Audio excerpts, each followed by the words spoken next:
Yo. Yo.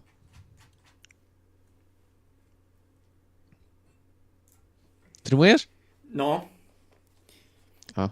I forgot to turn on the stream, but no, I turned it on.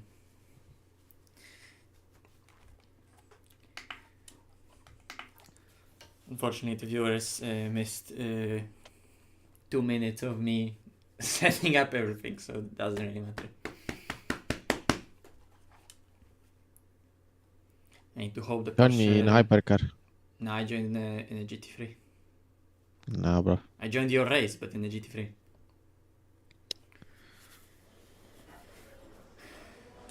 We to assert full Heimo domination, we need to win both classes.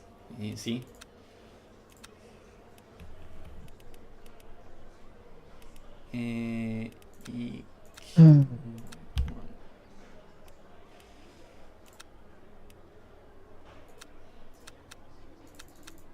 Does the grip increase in quality? Or Yes, stay the yes. same? Okay, so I'll wait. But remember that the warm-up is really slow. I know. So just... I'm doing 2 flying laps on this one. Okay. Yeah, we need 3.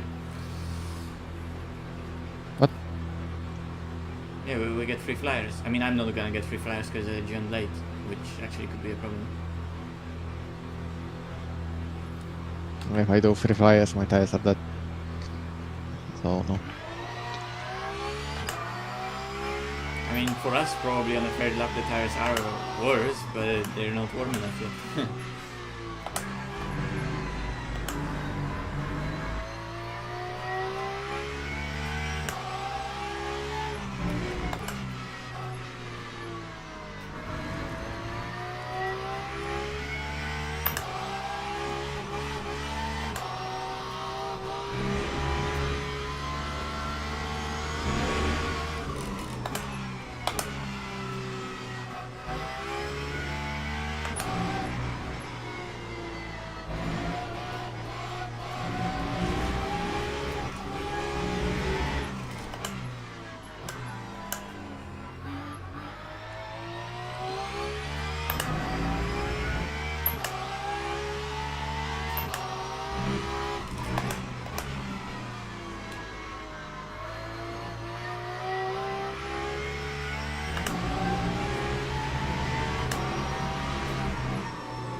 Yeah, I need to remember to not get a drive-through. Watch out, pit entry dome.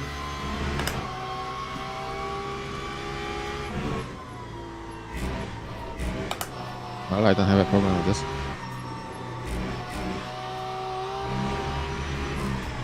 Wait, you did hypercars in pit? I mean, I paid, but the car is turning. So it's fine. Well, oh yeah, I guess. In GT3 just have to take it tight.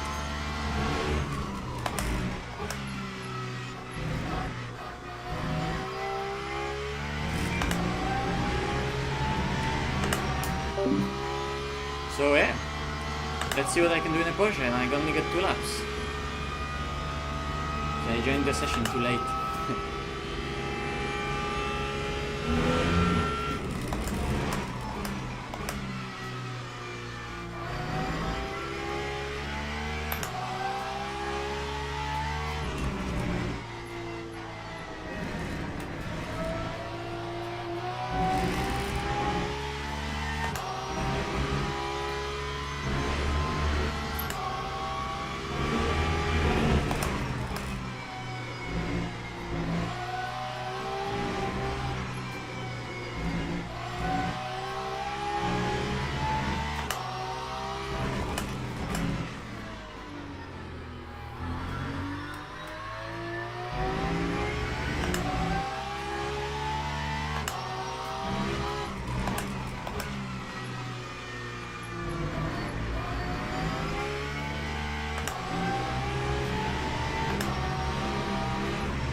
Can't compete with Ferrari in quali.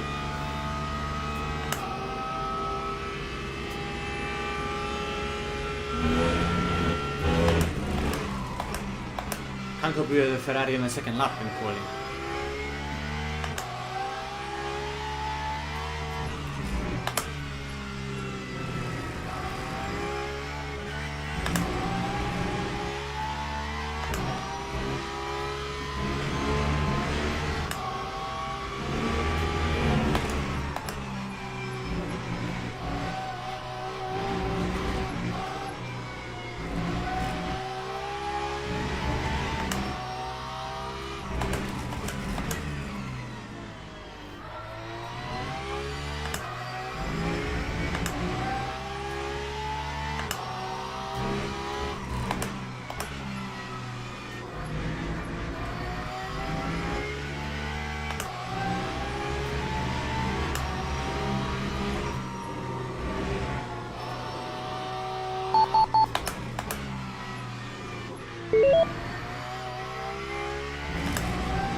Wow.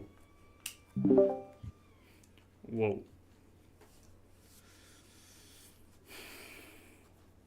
No i gdzie to P1? No, nie mogę na drugim okrążeniu. Trzecie okrążenie jest o tyle się, że po prostu Ferrari ma o tyle szybszy warm-up, że to nie da się go pokonać A. w takich kwalach. Dodatkowo jak Tor ma tylko 20 stopni, to Ferrari zawsze będzie miał pole position. Znaczy na trzecim okrążeniu bym je pobił, ale nie na drugim.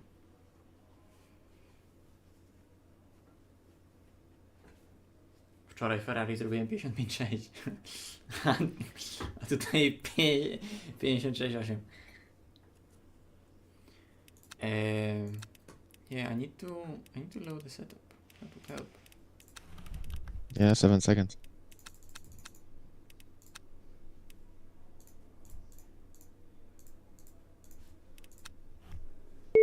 Fuck! I'm starting from the pits. No way. Bro! What's blood doing? Literally 1 second. Because it put new tires on the front. And I had to change that. Stupid game.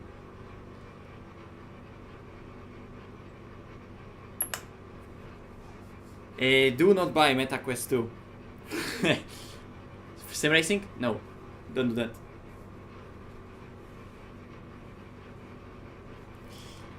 Bro!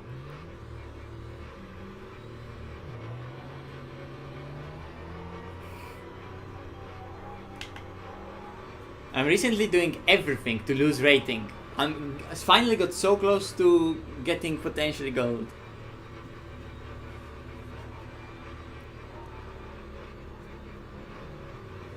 Oh, hello. The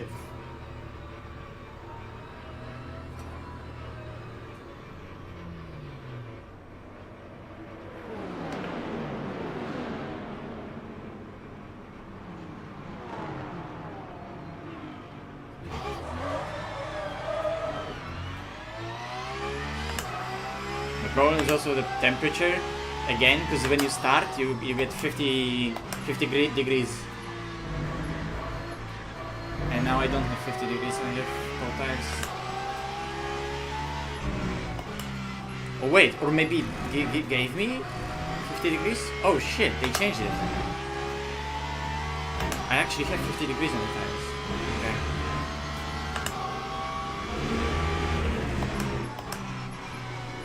Seconds to the lead there.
free.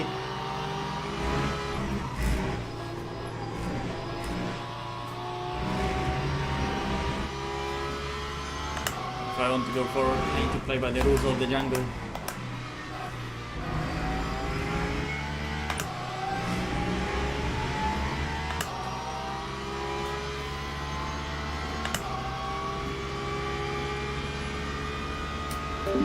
If you really like the Audi and ACC, I think you would like the Porsche.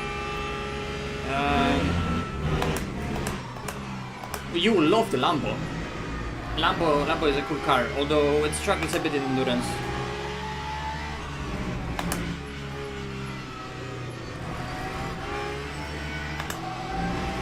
Oh wait, P1 has only 12% of energy. So he fucked up also by not changing fuel.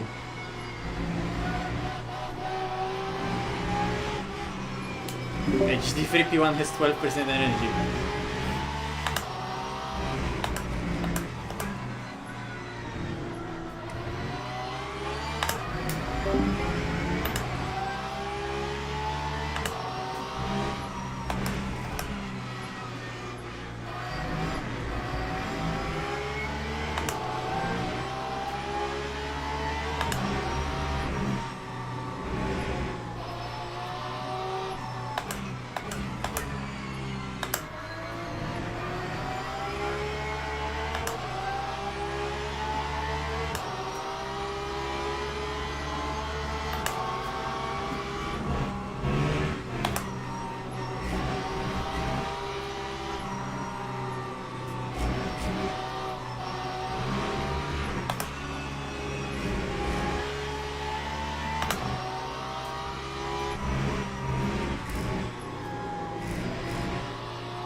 A BMW MX stuck in livery. That's trouble.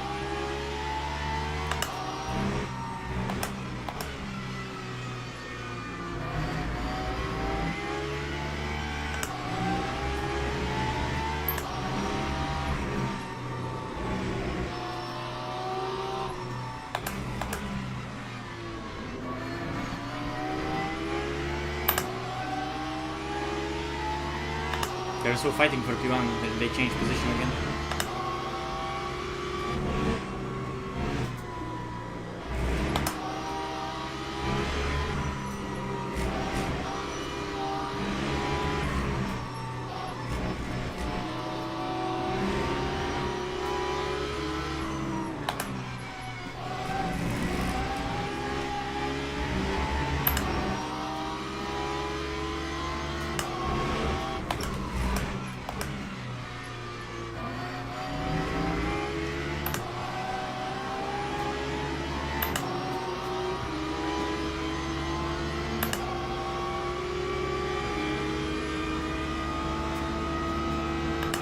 Oh shit, the Emily has a lot of power.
driving good? That could help.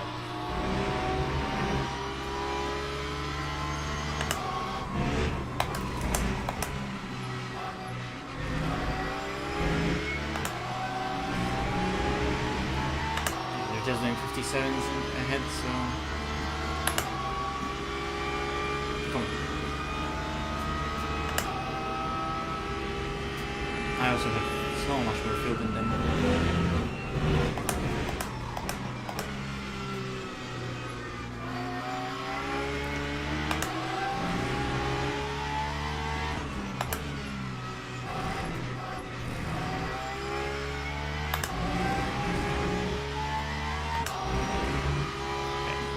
Clear track ahead and to block him.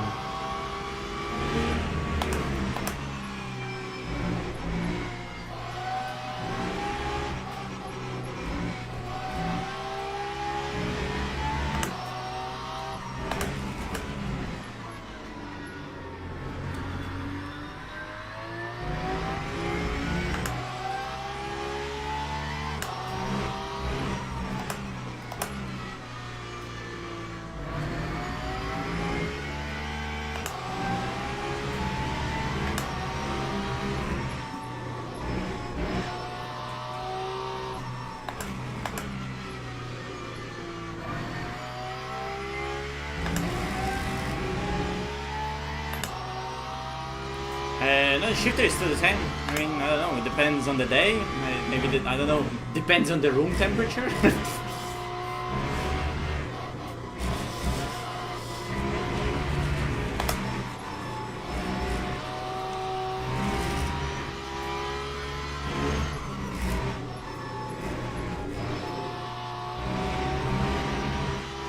Oh, dang, this guy is fast.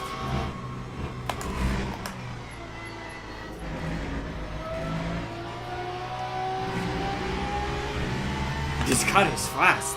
Holy fuck, now I know why that Porsche BNZ yesterday was on my ass.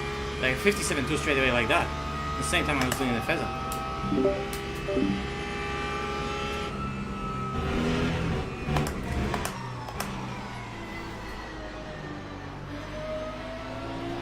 Do wewnętrzne.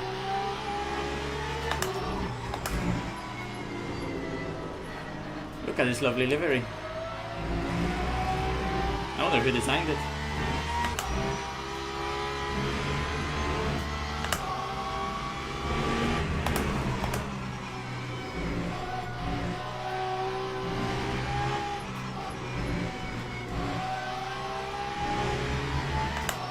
Czego GTK zdobywałem 3 lapy tam.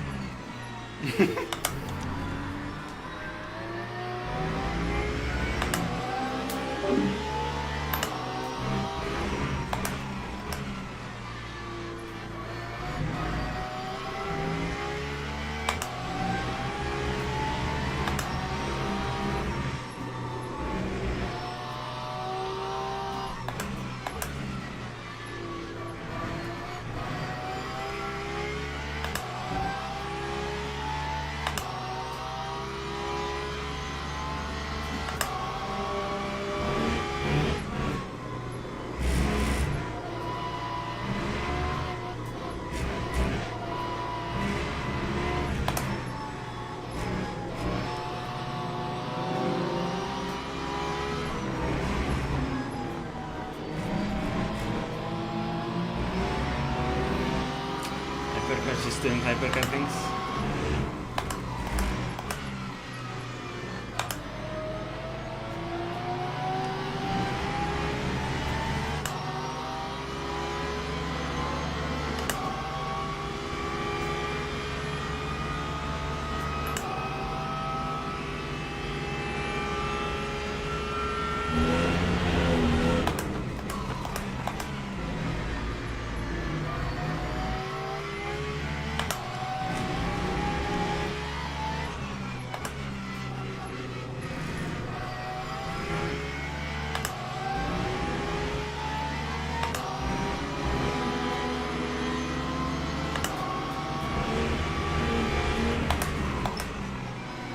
I love the fact that the Lexus wants to fight.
Yeah. That's what makes it fun though. Once you learn it, it becomes like challenging and actually fun.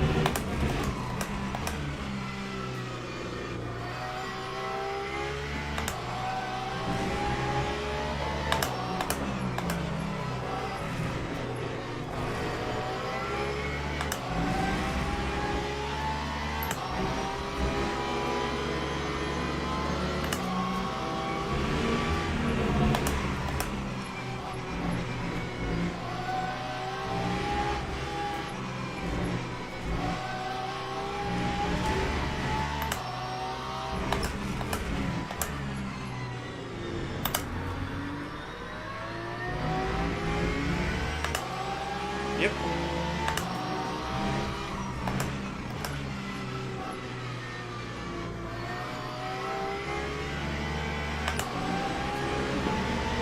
Hypercar's decision making needs to be studied. IMO!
Yeah, they do.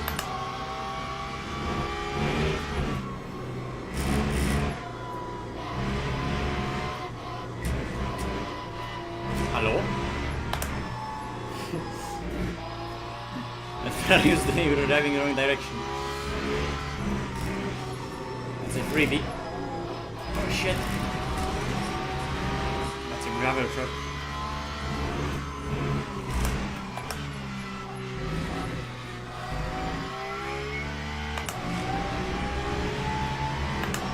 I have a 4%, almost 5% already advantage on fuel as well, and I'm catching the guy, so I could have like a 3-second pit advantage if I play my card for it as well. Not one experience.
it's relatively clean up, and look at this.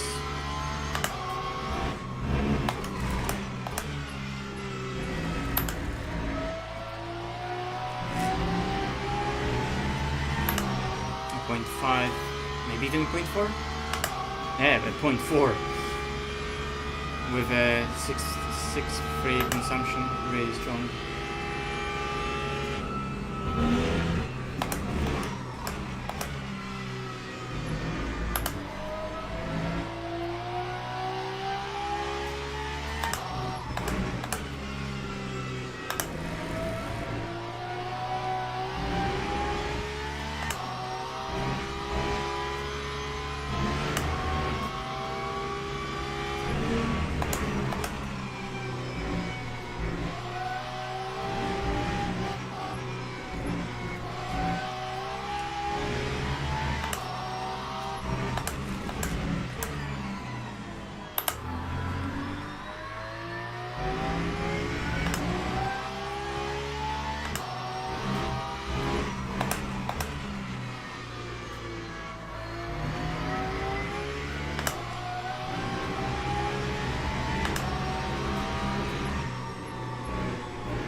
Faster, Maciej, faster. I'm trying. Fifth lap in a row, I will have fucking GT3s in sector 3. Yeah, enjoy.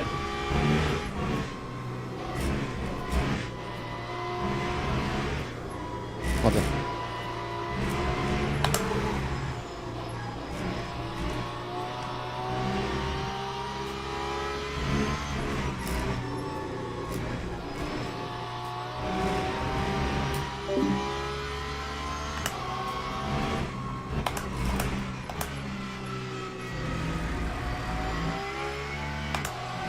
Yeah, 10 seconds. He's doing full push because I have like 5% more than him. So 6% now. So yeah, I'm gonna have 2 laps. I'm gonna drive 2 laps longer than him.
shot into the first sector.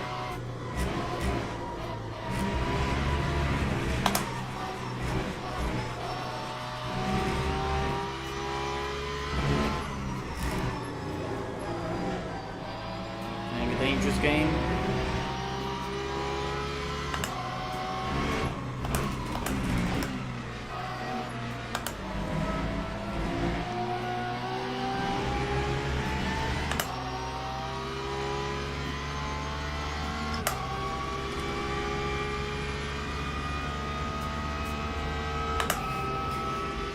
I mean, Spa is like any game. It's a very difficult track to actually learn. It's long.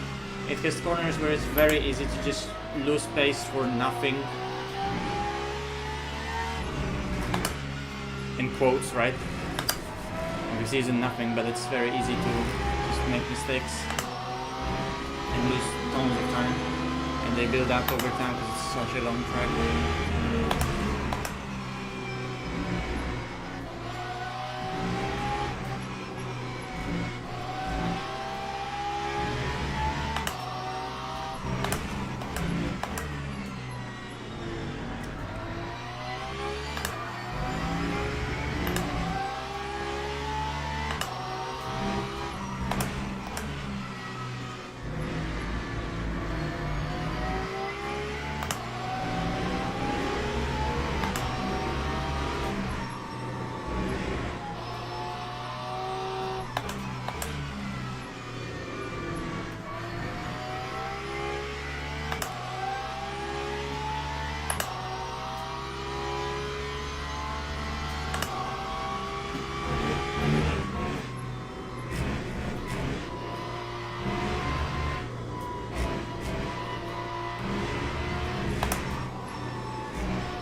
I don't understand decision making from those people.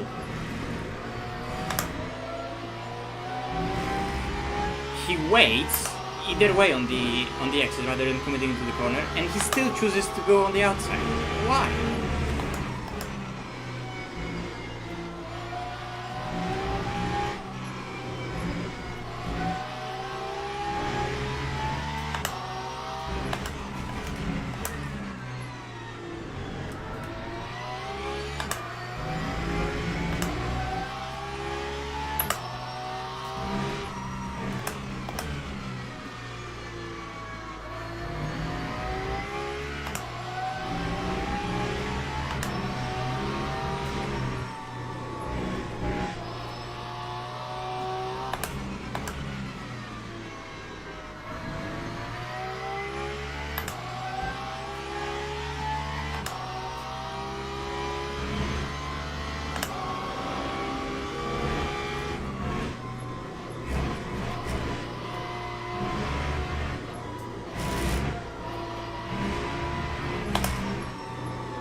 And again, why? Why the fuck would you choose outside? I'm clearly going there. Why are they always choosing places where GT3 is gonna be?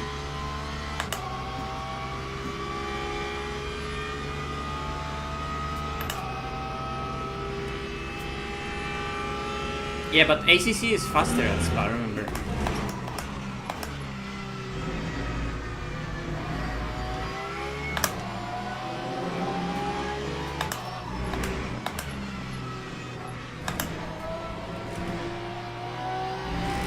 Track limits.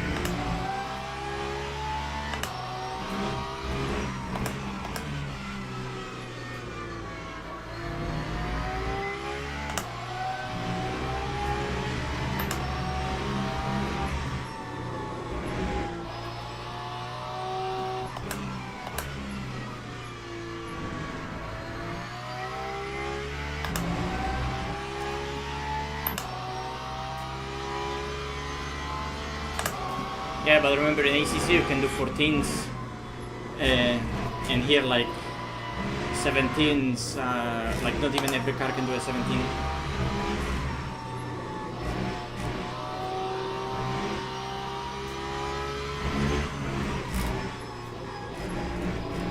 So if the car difference is like 3.5 seconds between the sims, 3 to 3.5, you're not that far off from your ACC pace already.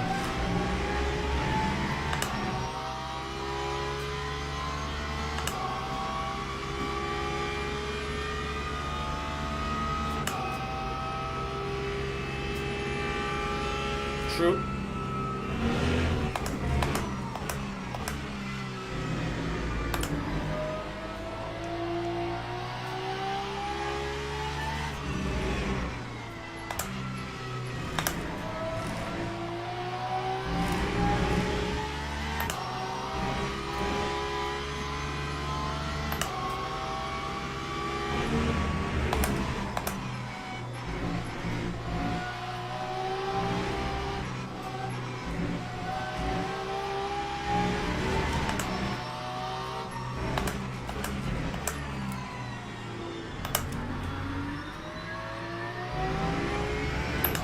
And again, why are you doing this?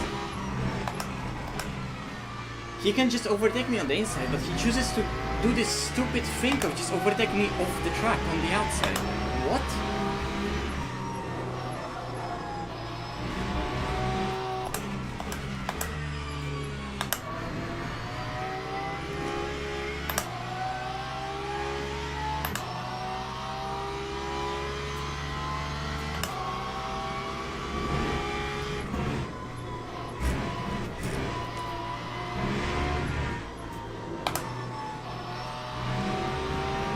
Bro, his tank stopper was so big that he caught it and then he got the second one.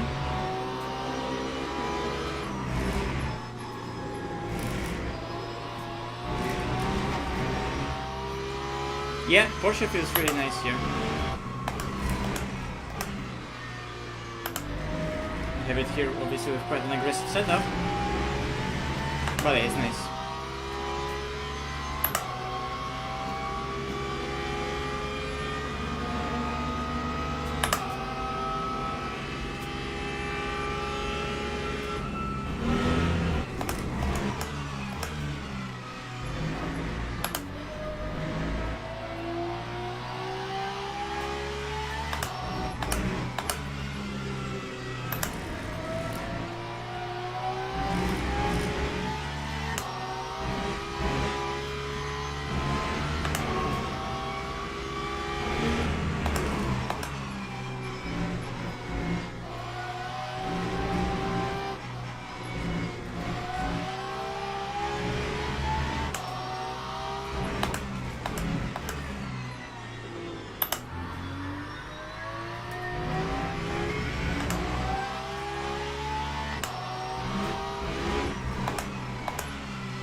notice that there was a hypercar that's very slow on pace and decided to do it exactly the same thing? It's like the disease is like spread across all of them that are slow.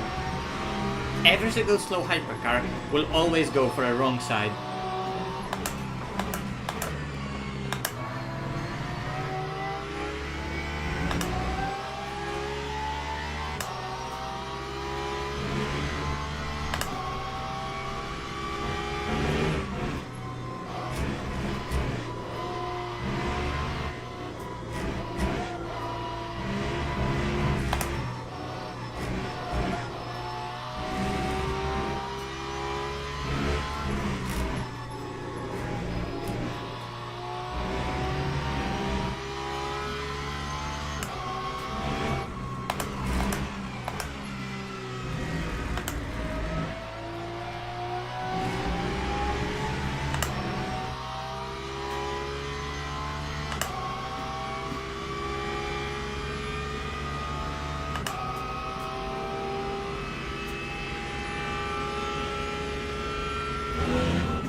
Yeah, well, he wanted to go on the outside. I don't care what he wants.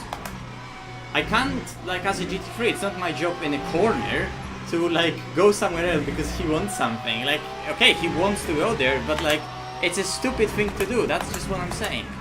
Every single slow hypercar always takes also wrong decisions while overtaking.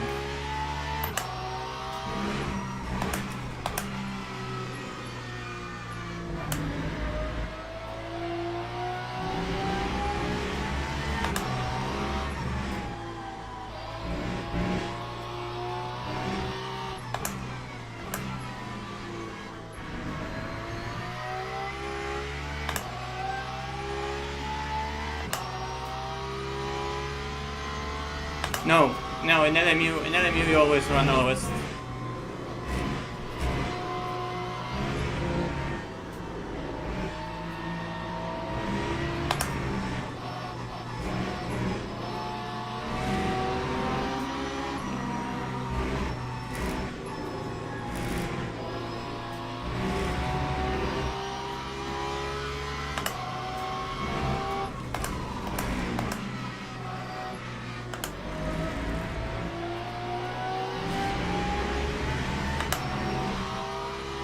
By the way, we are 18 seconds ahead of P2, 33 seconds ahead of P4, which is that Lexus that for a second was like, yeah, I'm gonna fight you. Cool story, bro.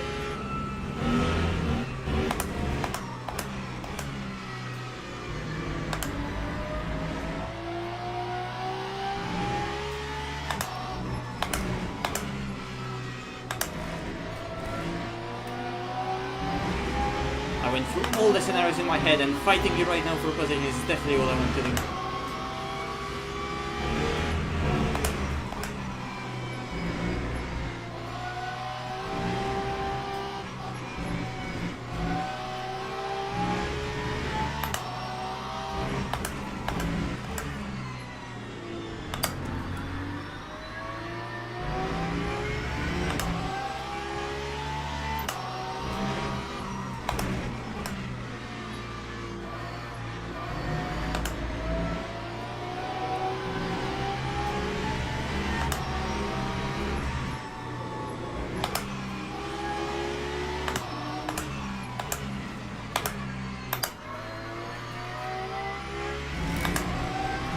Unfortunately, that's a Ferrari ahead of me that I almost killed at the beginning.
Norris line.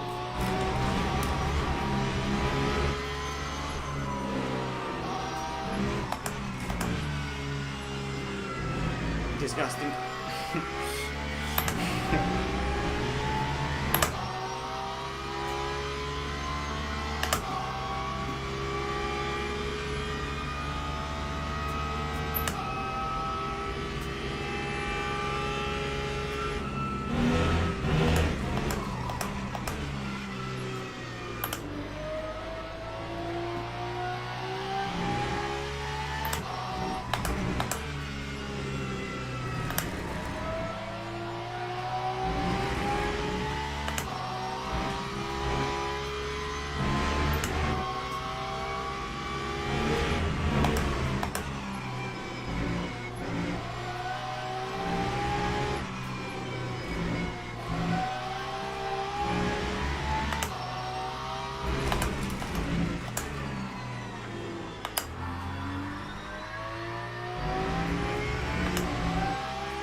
Shame for that mistake, could have been still a low 57. Holy shit, that is fast. It's hard to drive. And that Qatar race just has massive FPS drops like always.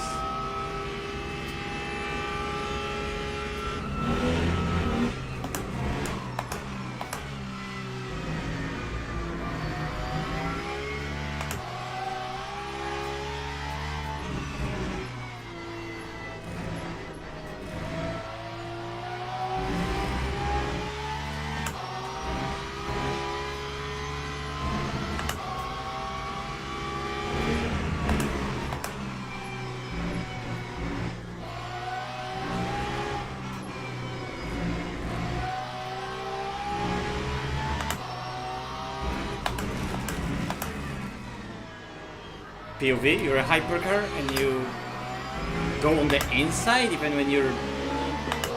Bro. I'm just questioning the previous hairpin, right? Like, he's not close enough to dive bomb, but he still keeps inside rather than setting up his exit and getting me on the exit. And rather than being able to overtake me on the exit, he was only able to overtake me in the middle of the next straight. He just actively forced himself into parking it on the hairpin, and there's no need to. Zero forward thinking.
They killed each other behind me.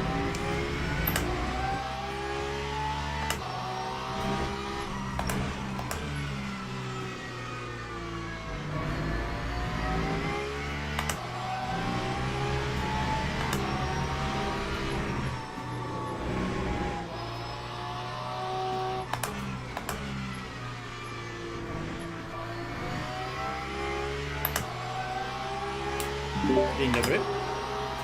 Do widzenia. Dobry, właśnie wyjebałem gościa z tyłu. A to ty byłeś, XD. Tak. Hop, hamuje. Po co?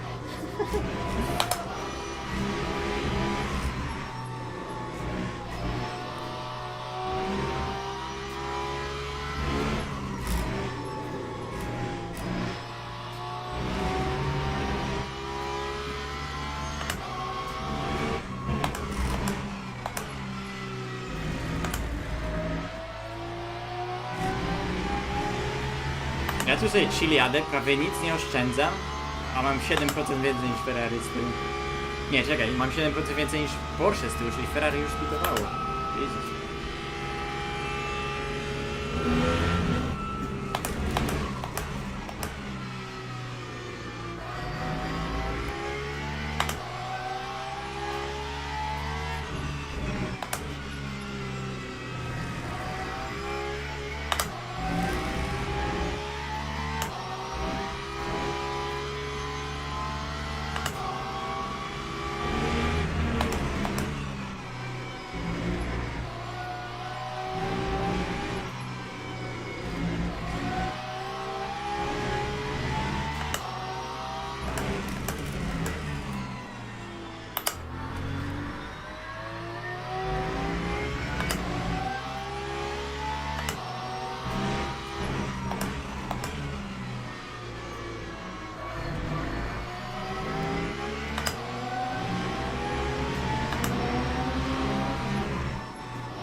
Ci ludzie nie potrafią jeździć. No.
Dzień dobry.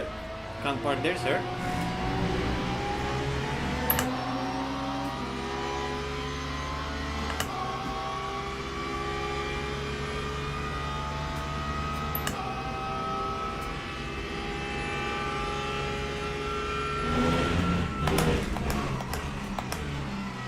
The game is telling me I need to pit stop?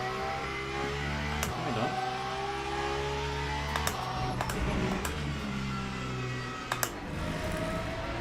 What is this propaganda? It tells me I need still fuel for 3 laps. 4 laps almost. But it tells me that I need fuel for what? It's not really 5 laps, not really 4 laps.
Ferrari has a real problem of keeping on the track. Every single time I lap him, he's off the track.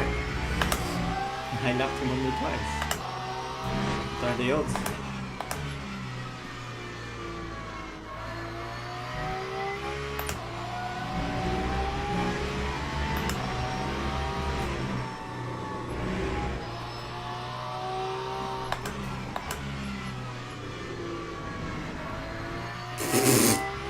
you see that Ferrari hypercar in the mirror. Yep, and it is FP15.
Wait, ty zdublowałeś drugiego. Czyli on już skończył.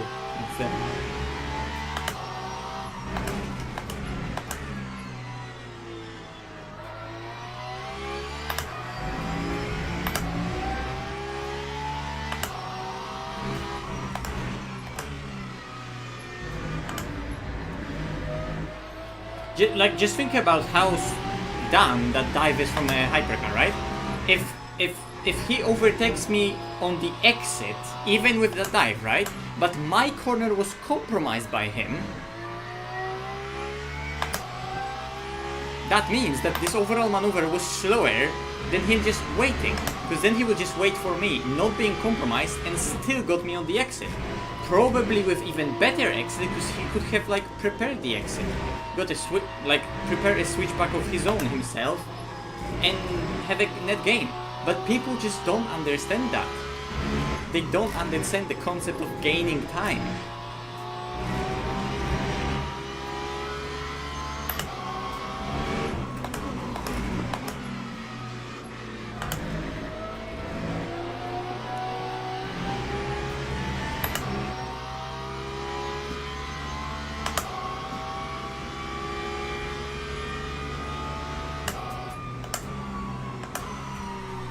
Also, holy fuck, I had 0.1% of fuel. It's actually really good. Oh yeah, I actually ran out of fuel. I already don't have anything. So it was perfect. Yeah, I mean, it was very messy, but...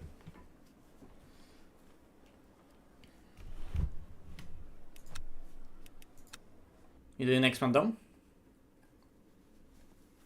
Thinking. It's exhausting.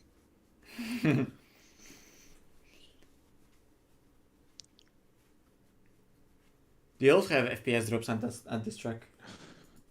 Yeah, a lot. Yeah. It's annoying as fuck in VR. I could be so much faster if I didn't have drops. I just can't do like turn 1, turn 2. Can never like feel confident in them.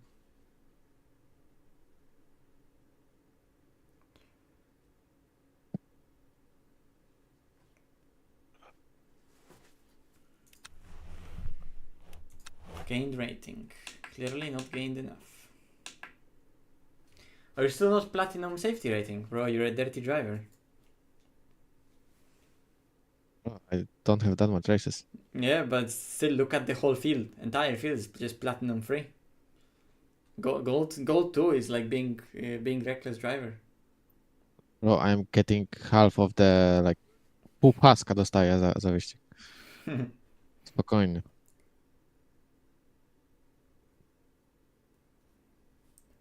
I mean, I just don't want to drive hypercars. Not my cup of tea.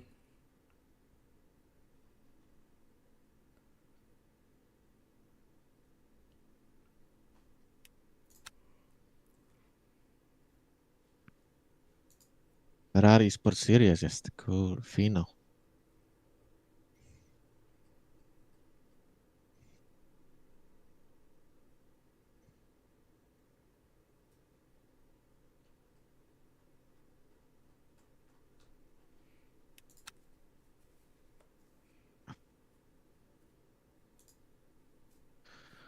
Oh,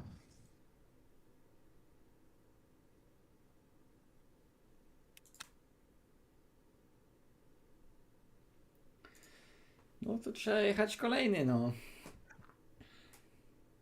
O, masz Gambalaw masz w lobby. Idealnie. no jeszcze mnie objedzie i co będzie? No jak to co będzie? No i nic nie będzie. On pewnie on tak czy siak ma pewnie wyższy rating niż ty, więc tak czy siak będziesz miał więcej. Pewnie nawet więcej zdobędziesz, bo soft będzie większy. Albo możesz go po prostu pokonać. Albo tak.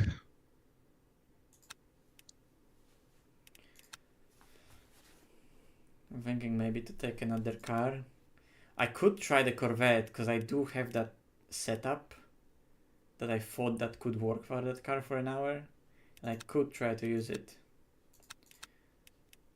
I think that's exactly what I'm gonna do. It's just gonna be shit in quali. Let me practice first.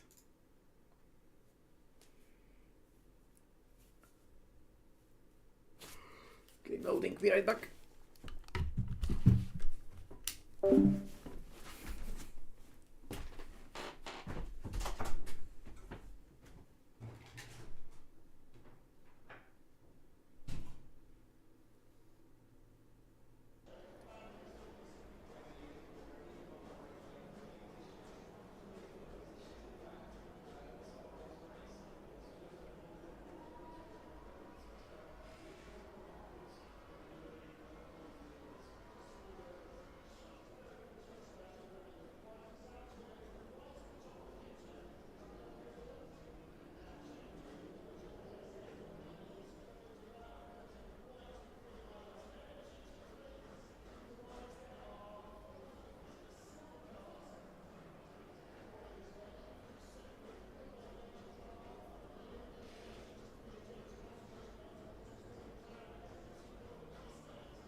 Doom.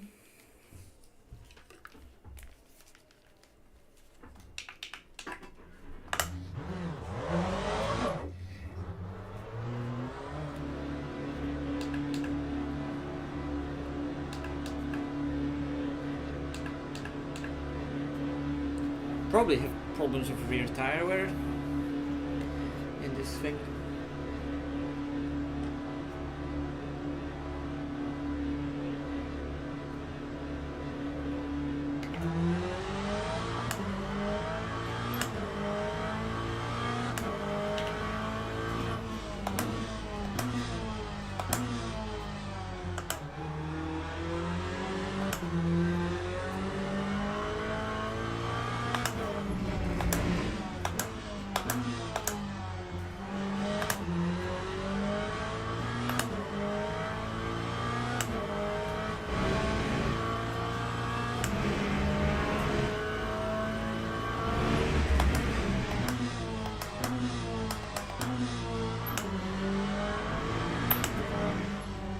This guy is so shit on cold tires.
Do I use just a head?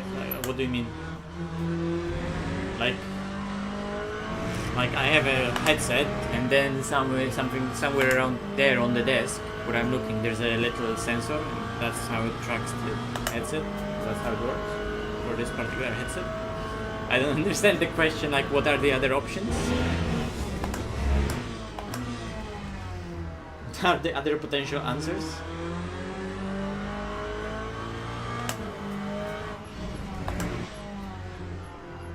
What else might I be using? I'm certainly not using a controller to move my head around. I'm actually using my head to move my head around, which is crazy.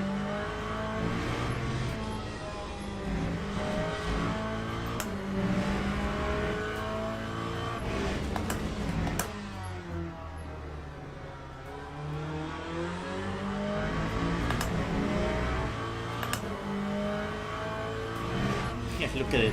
I did entire lap there only at 50 degrees.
Wait, that was the actual question? Oh fuck. Called me impressed.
Well, the car is fast in the race, so that's good.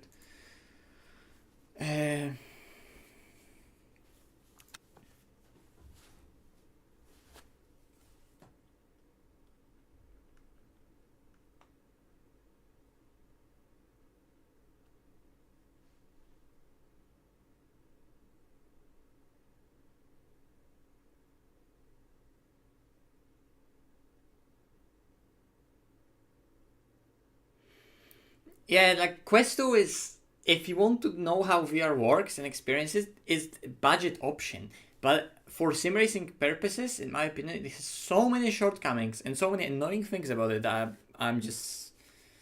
Yeah. What the fuck? How is it called? HP Reverb G2. Get that. Even find yourself a used one. Get that.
Yes, HP Reverb G2.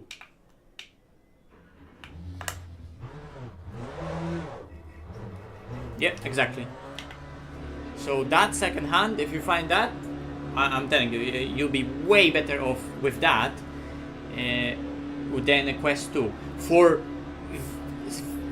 like PC VR thing. If you want out of VR more, like if you want some standalone VR content that like you can do in the middle of your room that you don't need cables for, there are other alternatives, right? And Quest is right there. That's like a headset that is that thing that can do it all, right? But because of that, it has some disadvantages for PC VR specific things, because you don't get any actual video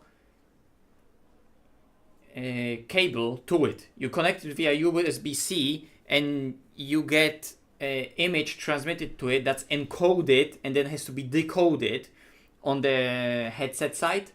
You don't actually get a pure image signal transferred to it, right? Which is not a problem with like HP G2, because you just plug it into the PC with a DisplayPort. And you, like my CV1 is an old thing, so that is connecting to the PC with a HDMI. Remember those?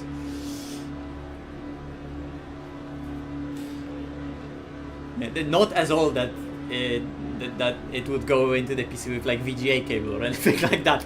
Not that old, but still.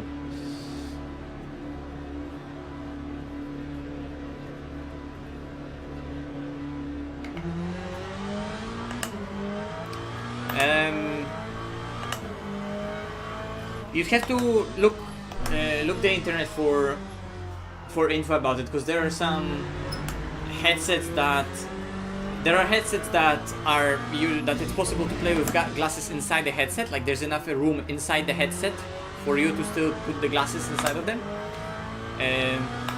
There are maybe headsets that you can buy lenses for, like that the actual lenses serve the purpose as glasses.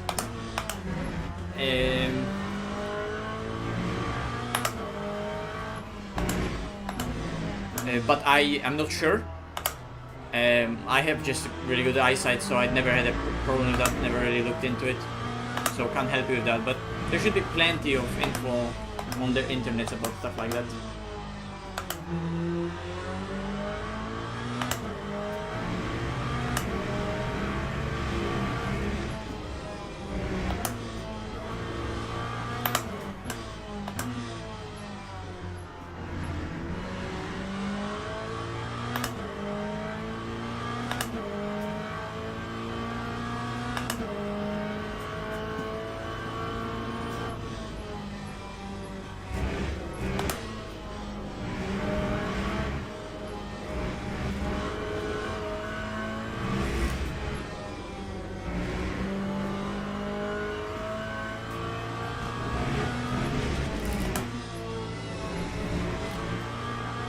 Low-key, I might not make third lap.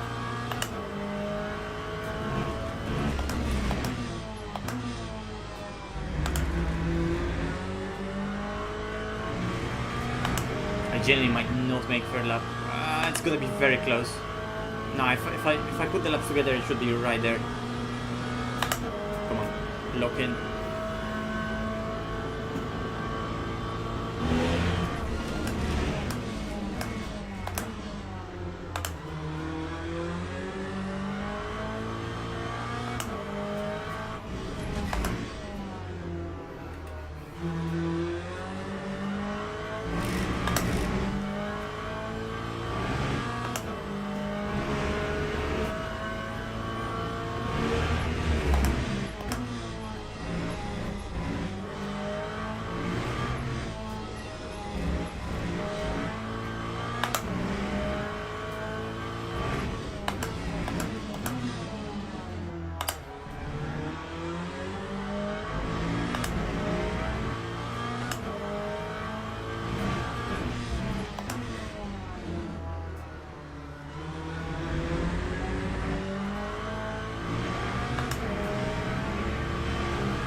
So bad.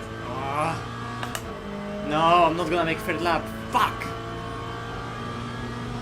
So this is the one.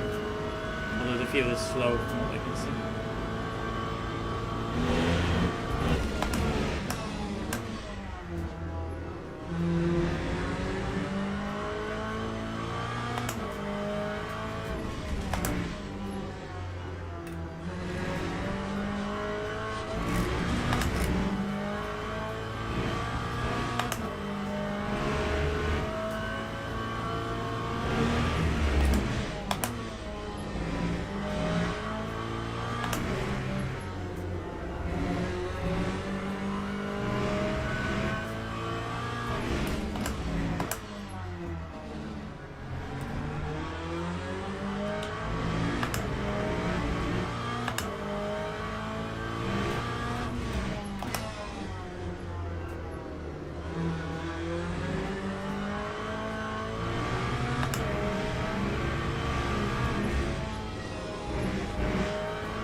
Unfortunately, a third lap is not gonna be needed. It will be a 55 on the third lap.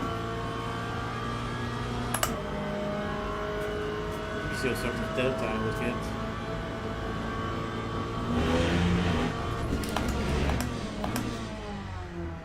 Still fucked up turn 1.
We don't have enough tires. Like I have used already 4 out of 6 tires, so I have to use right ones from Quali, and I put fresh on the left.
Does it affect the balance of the car? Well, a bit, but like very little, because the left tires matter more anyway, so you would feel it a lot more if it was like not using Quali tires on the left, but like double stinting left tires. Then that you or double stinting right tires, right? Double stinting either side of the tire. That you would definitely feel. Oh, hello. Is that Toyota on wets?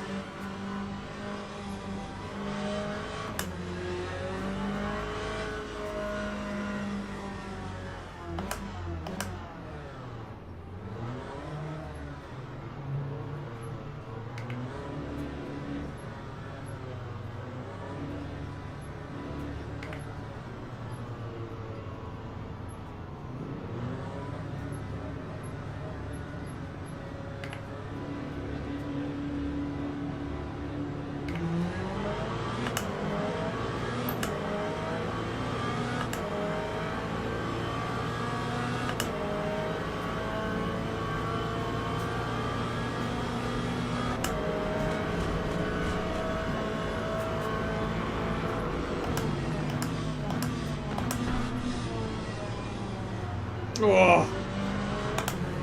Barely avoided that Ferrari in the mirror.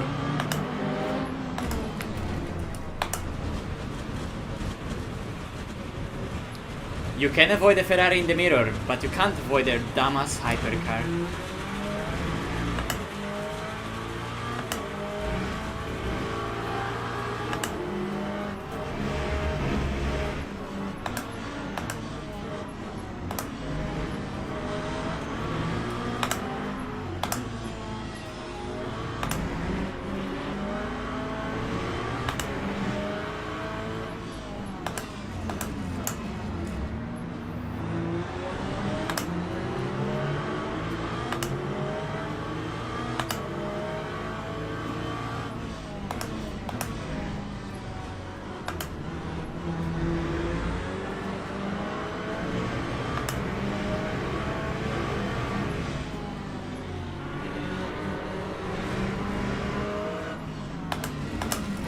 Sorry!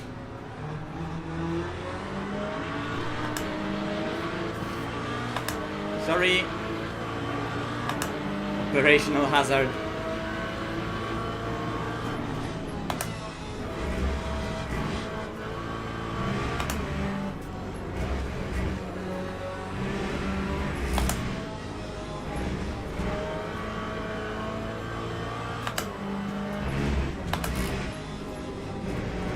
At least we're getting exciting races.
Nice try.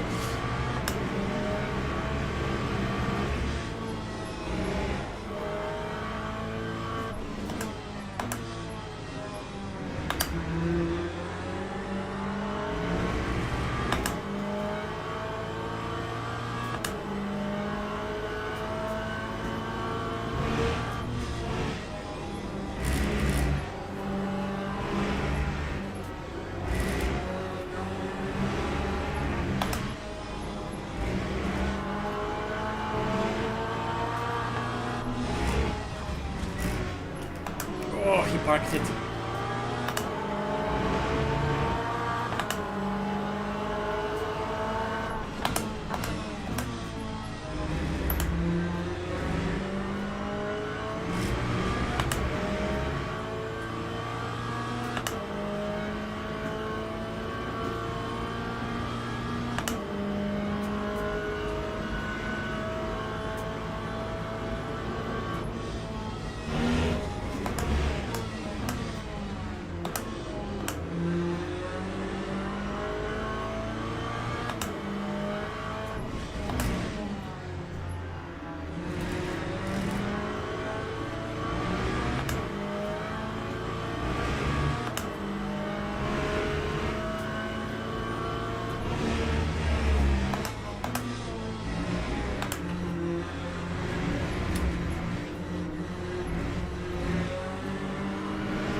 Come on, accelerate! There was a full car length on your right of the track to use!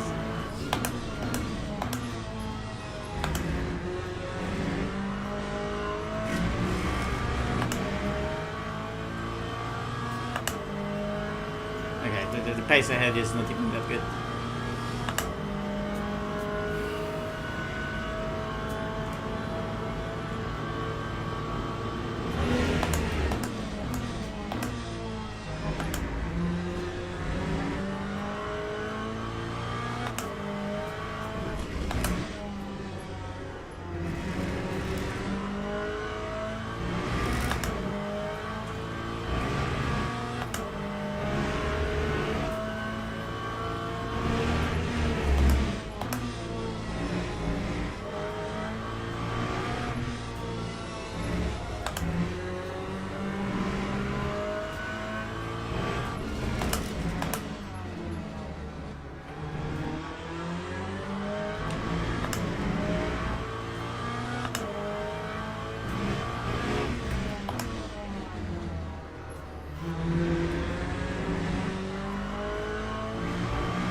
all fall for the same trap.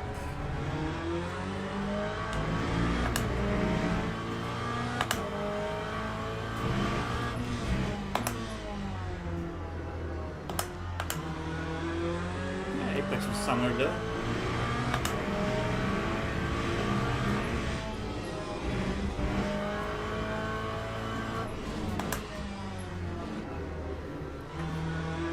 What is this last two fares in 5 laps challenge?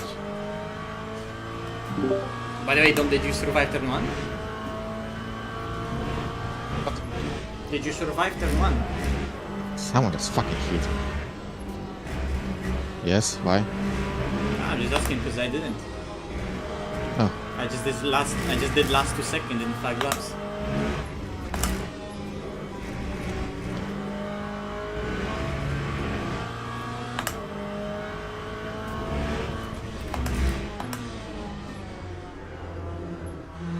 I think I also did a top leaderboard time. Probably. this shitty freeze, bro, it's fucking insane. Have fun. They almost killed me, now they kill Peter. Oh my god. Well, they killed Gumball. No.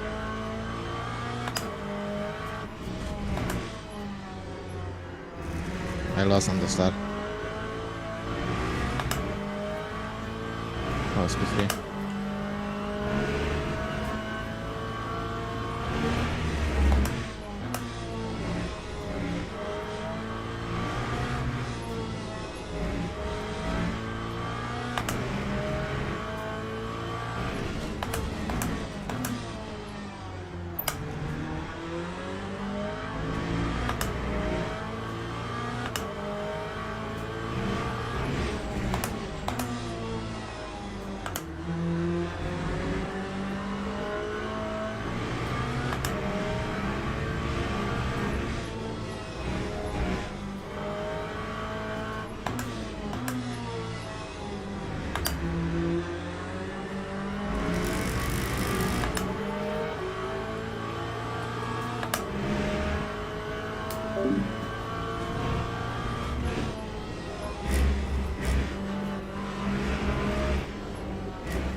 Two tens that I lost there.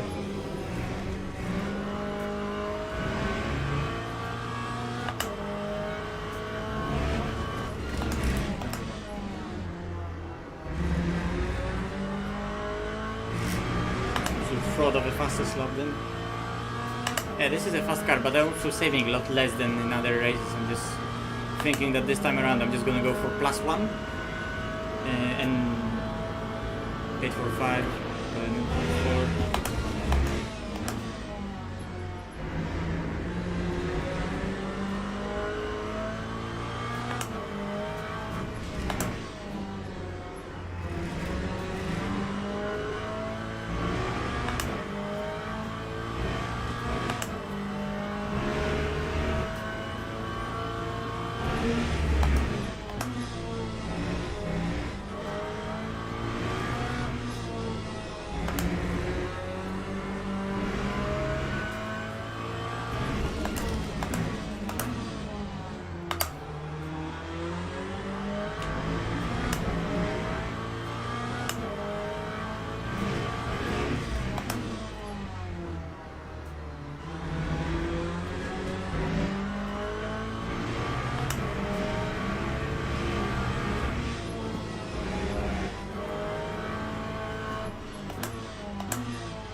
Okay, good luck, bye bye.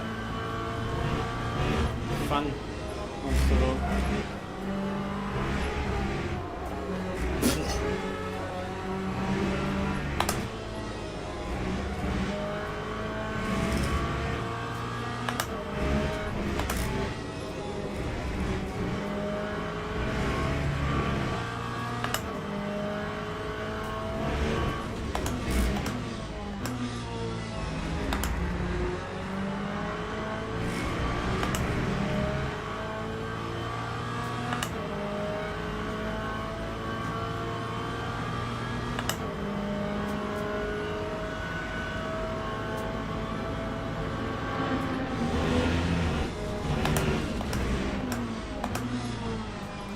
hypercar.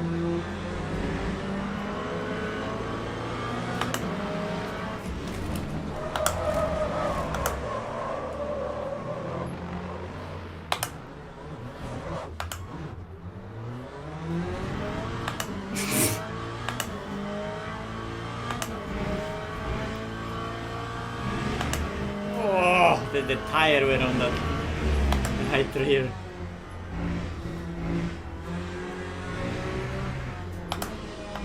Lexus got half killed as well, so he's still only 4 seconds ahead.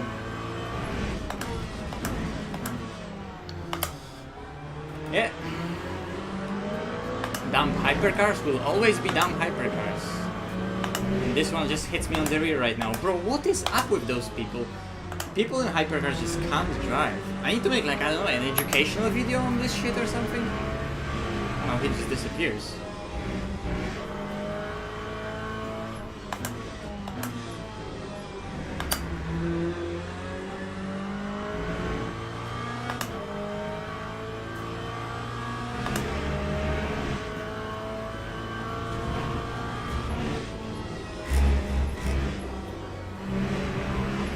He's again off the track. Bro, those people are so bad. What the fuck is happening? What is this race? Why are you going there? Oh my fucking god. Why do I have to accommodate every single hypercar's mistake? Not even mistake, it's just straight up retarded decision. How am I catching P1 still on this lap?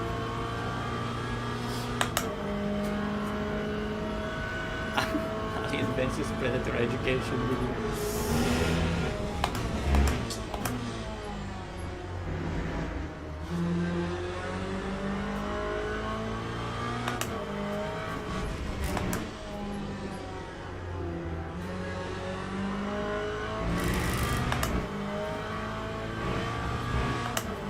The pacer because of tire race generation, I don't know.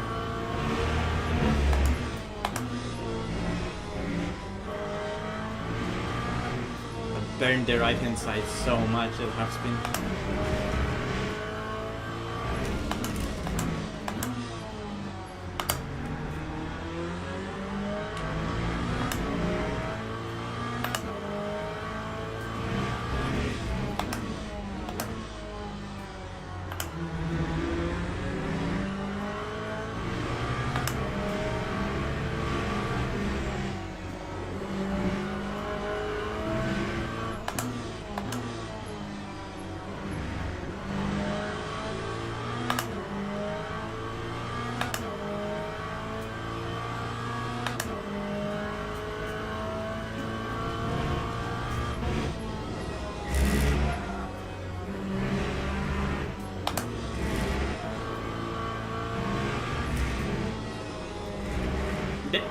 Multi-class daily races show that, not even joking right now, slow people in hypercars aren't just slow, they're just really bad at decision making. And it's not the only decision making in terms of like traffic, they're just overall dumb in decision making in terms of how they drive, what they do on a track, how they apply throttle, how they turn the steering wheel, how they apply the brake. It's all just stupid. And it's really poor decision making. They are really bad at deciding, do I go on throttle now? Do I turn now? Do I brake now? Do I overtake this GT3 here? Do I gain time here? Do I gain time there? They are really good at the concept of time and decision.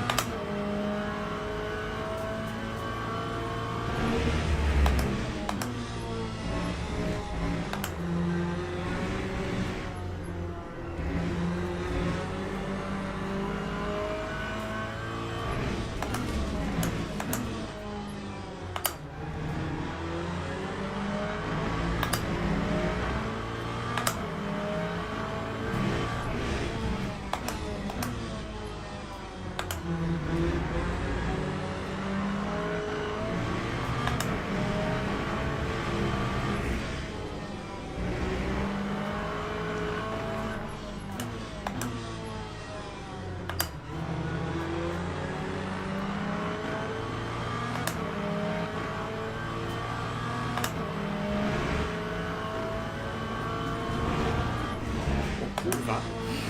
Why are you braking? You shouldn't brake there.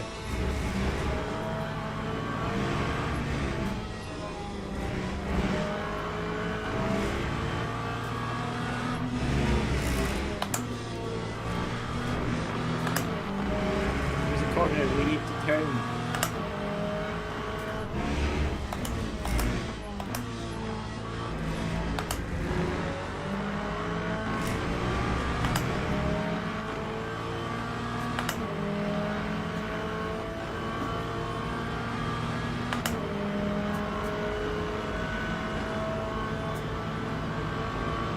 Why is this guy like swerving in the straights?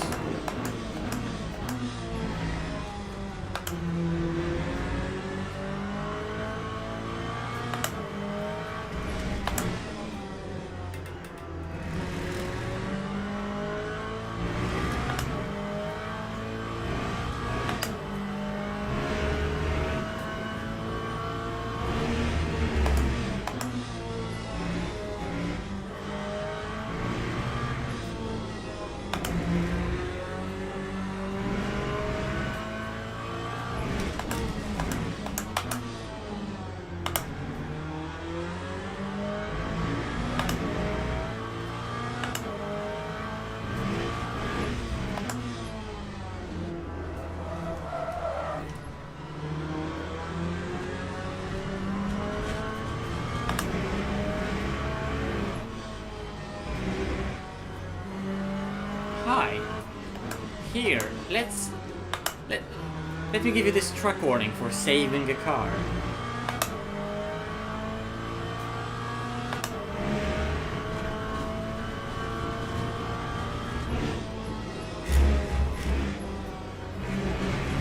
Fuck.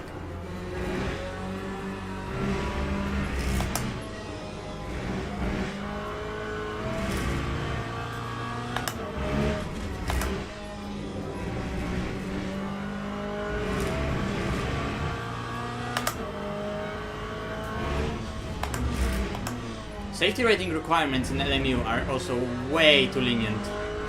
It's way too easy to gain safety rating, and anyone who cries that it's difficult for them to gain safety rating just discovered that the rating that they are getting is low because they're unsafe. That's how the ratings work. Not everyone deserves a safety rating. Like, if you're not safe, you don't deserve it. If other people have it, that means that they deserve, that they somehow got it and they're safe. And that rating is there to tell you that they are actually driving safe. It's not like an accolade that everyone deserves.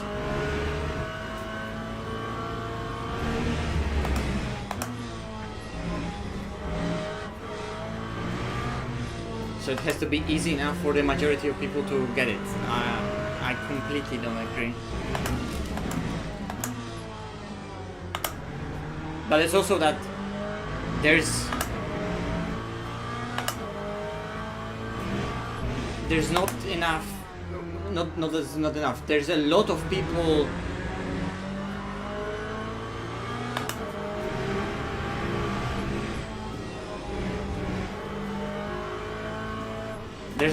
that just play so casually and so little that they don't even have a time to, even with big safety rating improvements, gain high safety rating maybe, right? But maybe they should make it so safety rating gain is also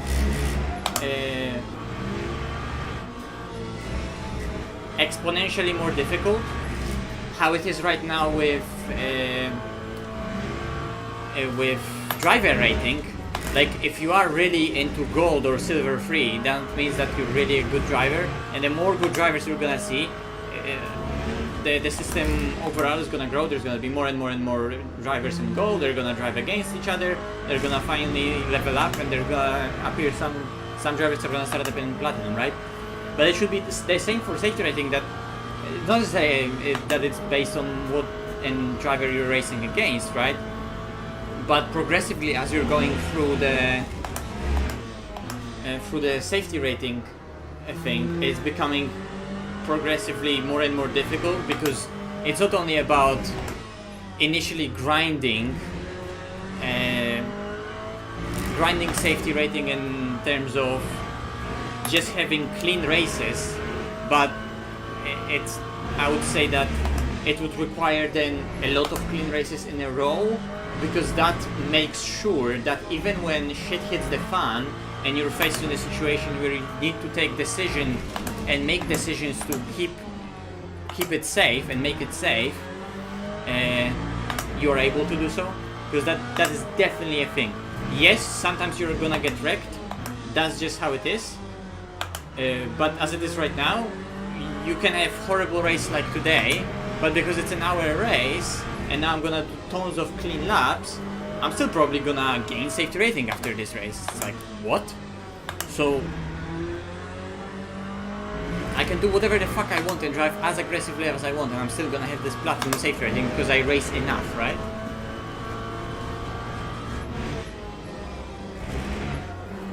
At the bottom, it should be easy to gain safety rating if you just do clean races. At the top, it should require tremendous consistency in safety to keep the safety rating. So platinum safety rating should be something like, oh shit, this guy genuinely like doesn't get into any trouble at any point. Rather than that is just being like a testament that, oh, this guy just races a lot, right?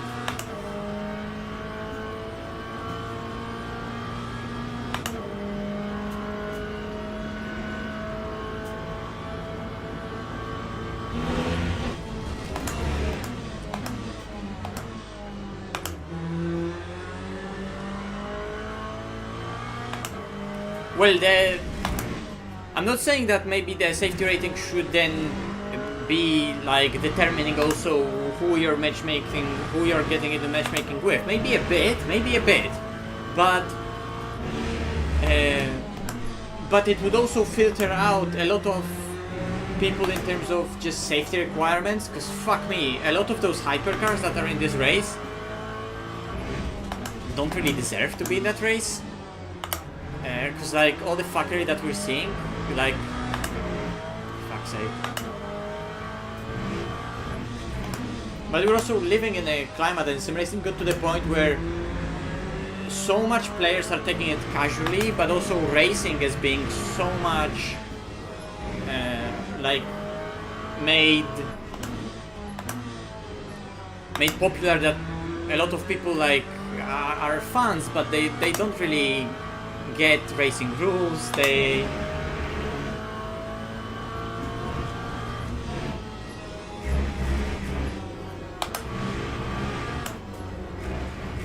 are fans of motorsport and they're fans of cars, but they don't really have any racing knowledge and respect for people that want to play this game more seriously. They just take it so casually, like Forza, right?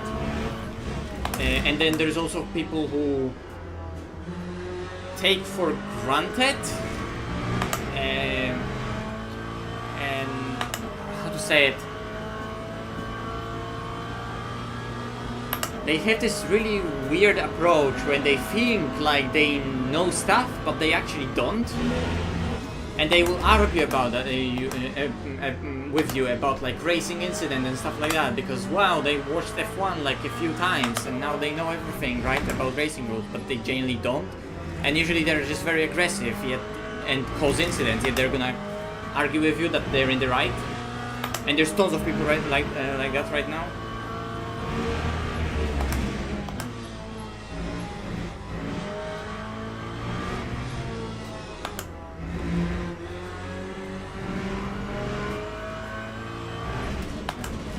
But then with the safety rating how it is right now, how easy it is to gain, if those people just keep on being menaces on the track, but they do a lot of races, they get safety rating eventually, right?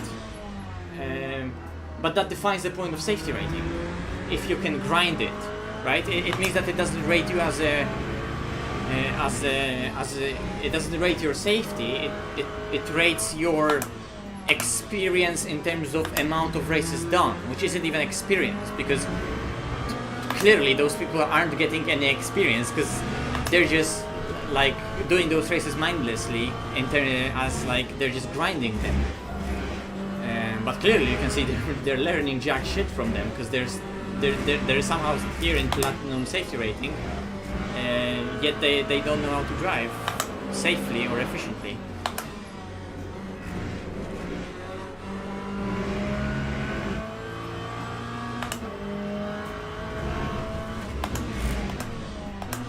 So I'm just saying simply that there should be something that prevents safety rating from being grinded, right?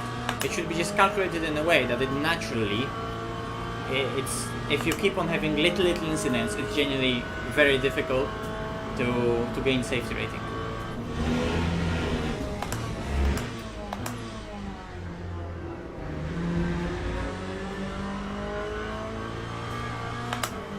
Because I myself, I'm just taking advantage of the system. The system allows me to keep on getting like track cuts and stuff like that and have contacts with other people. I will keep on driving aggressively myself. I know that I have enough experience to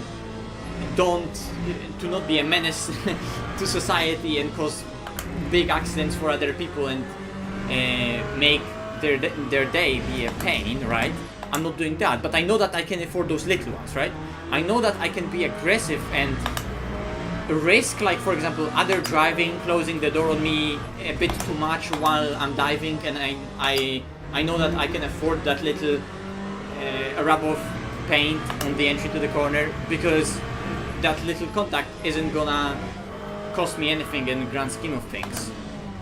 Like literally, it's just not gonna cost me anything. It's not gonna be taken into account basically, because the rest of the race is gonna offset it. So I can choose that approach, and other people could choose that approach, or like they're not even gonna have an approach of like choosing the system. They just not gonna care, and the system is never gonna penalize them for them not caring, right?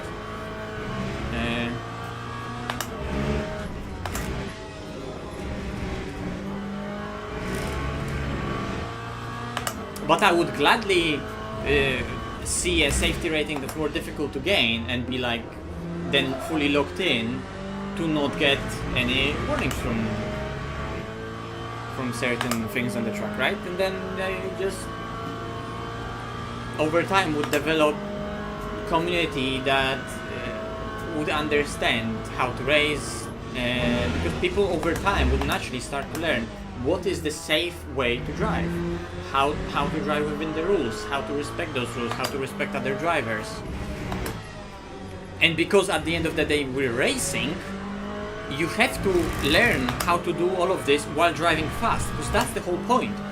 It's not about just letting other people go, it's not about waiting for traffic and just losing more time in traffic than you do right now. No, it's about learning to lose little time in traffic.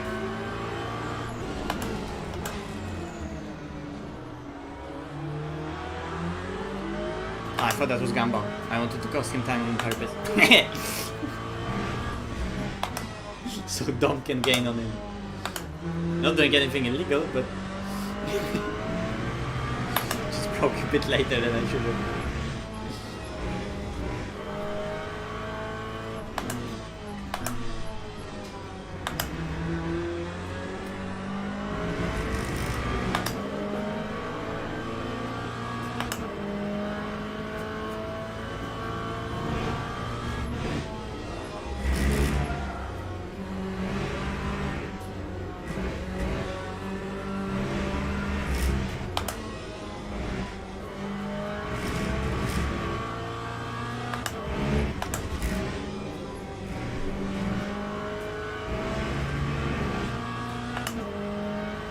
Yeah.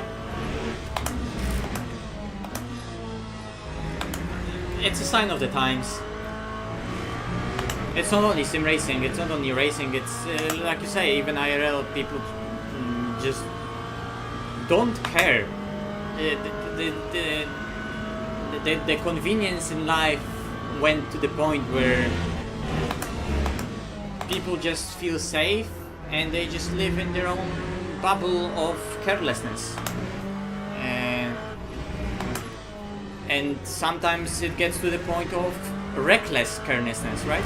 Because they're not like even driving stupidly. I'm not talking about the maniacs that are always gonna be there right? No matter what the rest of the people are doing. But I'm just talking about the casual person that drives carelessly because they just don't give a fuck. Because to be fair, the rest of their life probably makes it difficult for them to give a fuck, right?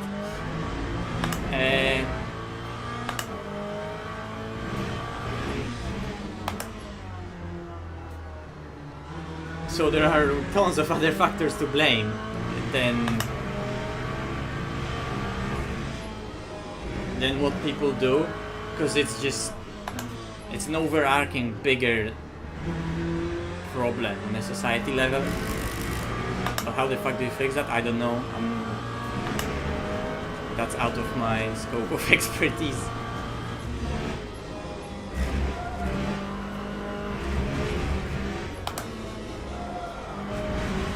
Wow. What an amazing Sector 3.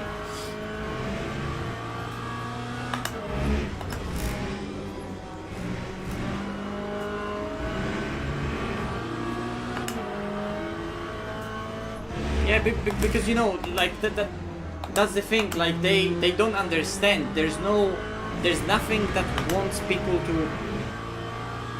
I swear, people seem. The older I get, the more I feel like people just are like sheep, and it feels like people are becoming more and more like sheep. That just someone says something and they just do it without understanding why.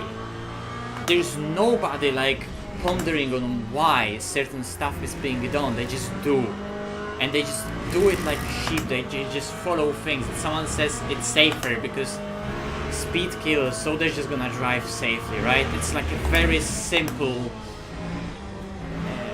cause and effect for them, right? For them it's like extremely simple thing. The faster, the more dangerous. So at all time, I'm gonna drive slower, right? It's such dumb and simplistic logic, and more and more people do that, and that simplistic logic is applied. People apply that simplistic logic nowadays. It seems like to everything. And when you have two people clashing against each other, that are both of them are applying extremely simplistic logic to stuff they're, for example, arguing about, fuck me, you get absolutely retarded situations.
Seems like everything nowadays just like it doesn't have any depth anymore. It's just overly simplified.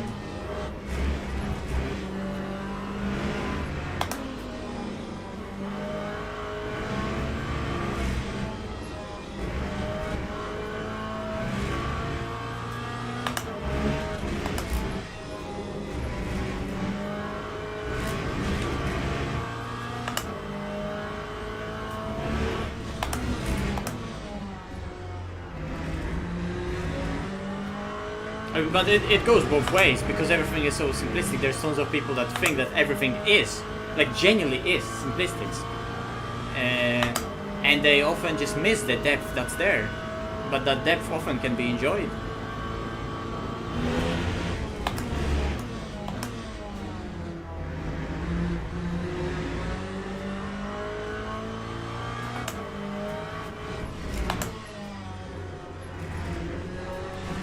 At the end of the day, this is why we enjoy cars. Because cars as a hobby, just there is enormous depth to it.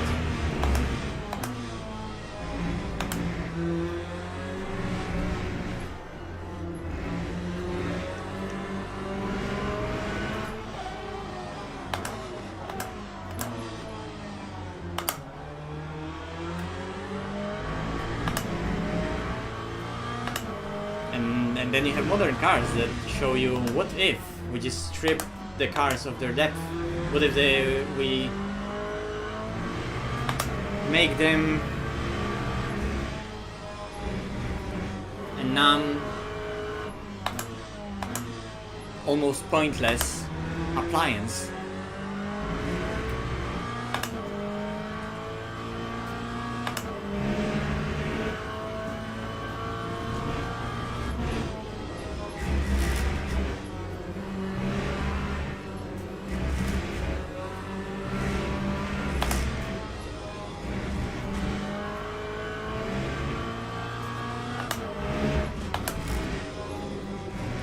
Yeah, that is true, but I'm also saying that Idiot admires complexity because he doesn't understand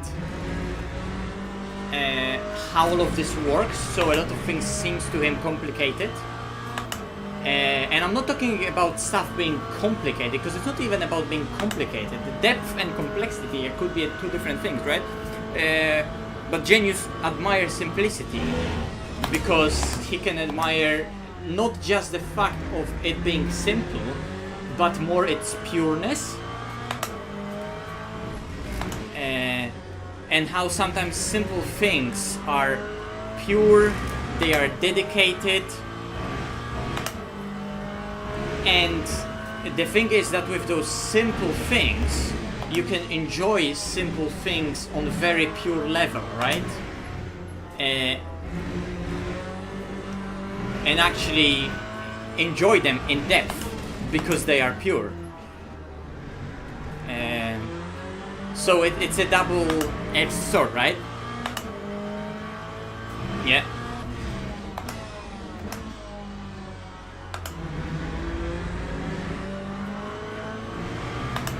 So, like old cars, if you think about how old cars work, they are indeed simplistic.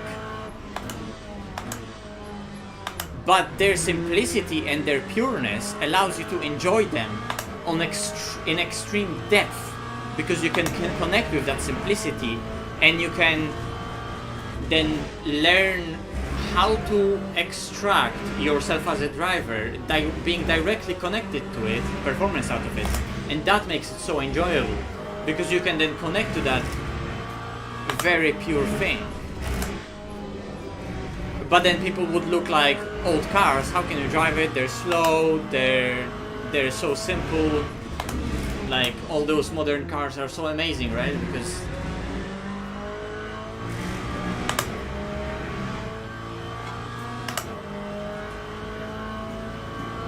but like there's nothing that goes into actually driving those cars that would make you have butterflies in your stomach.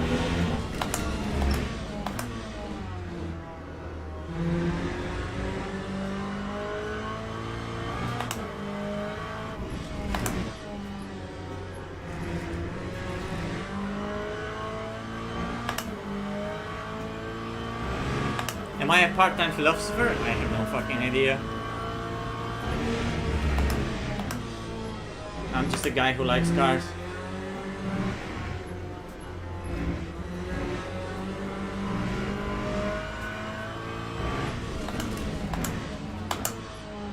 And I'm a bit sad that maybe I was born a bit too late to enjoy the great ones. But I was also born in a time where I can at least simulate it once, drive them in my room, and explore them on a great depth, right? Without actually having to have them. So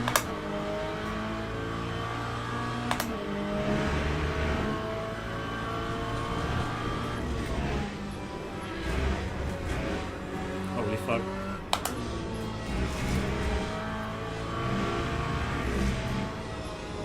Wasn't even expecting him to be that slow.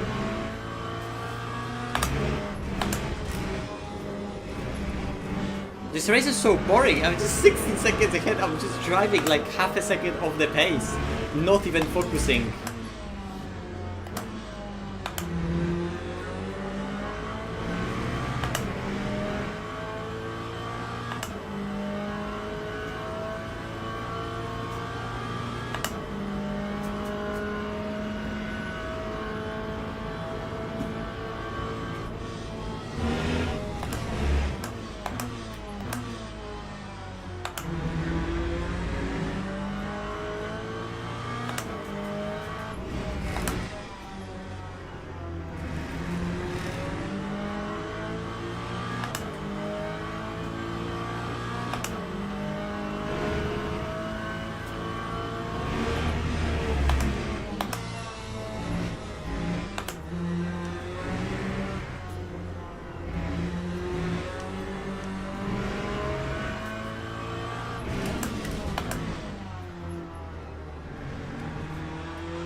Yeah, but it can be dangerous. Or like, you know, like if you just do your life like a robot without thinking about it, loses its sense a little, right? Because you're just doing it meaninglessly. But then it's nice how certain things you can do without really thinking about them, because that then lets you focus on other stuff and enjoy them.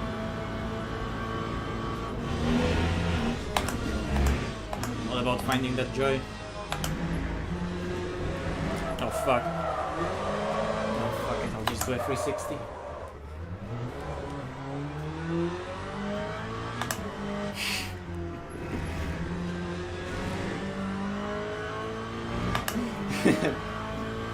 Said that, started focusing on traffic straight away. Fucking spun.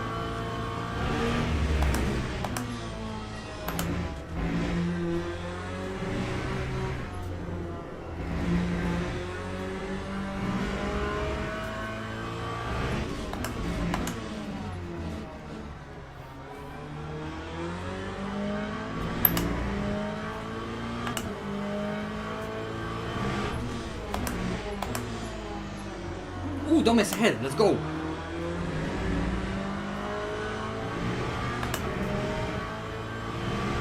I wonder if it's pre-pit stop or post-pit stop.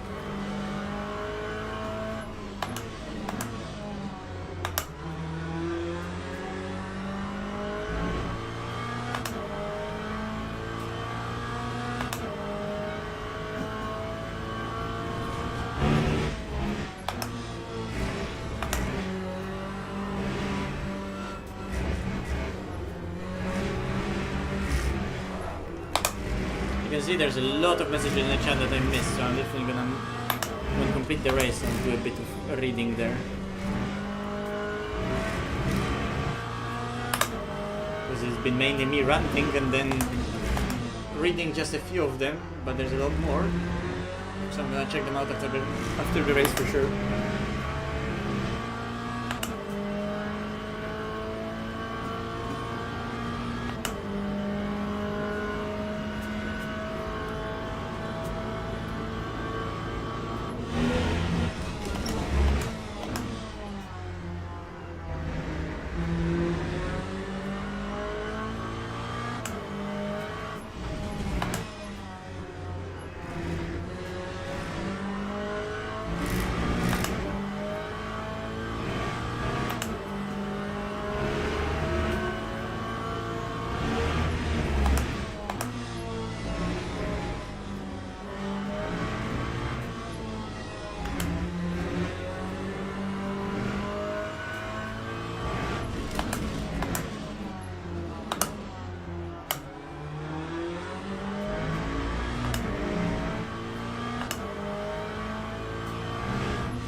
travel.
Hate social media.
turning.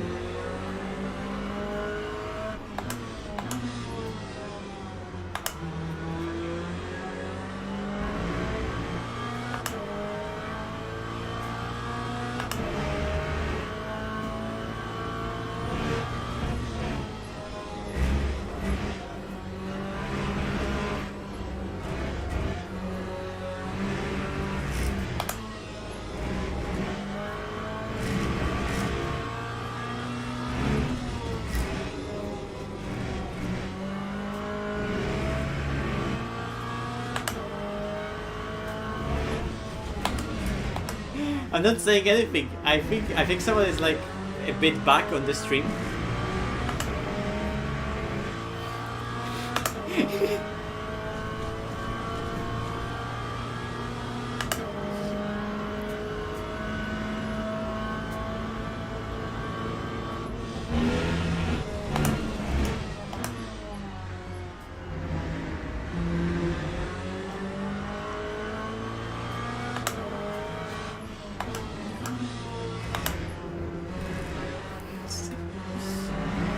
Always a hypercar going for just different side.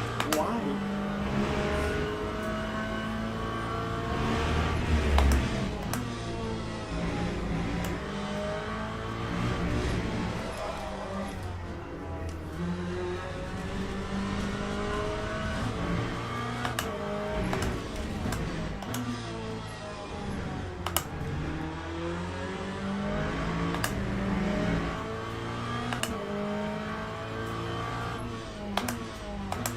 I don't think the stream is delayed that much. I don't have like the super minimal stream delay, but it should be just, you know, still counted in seconds, not minutes.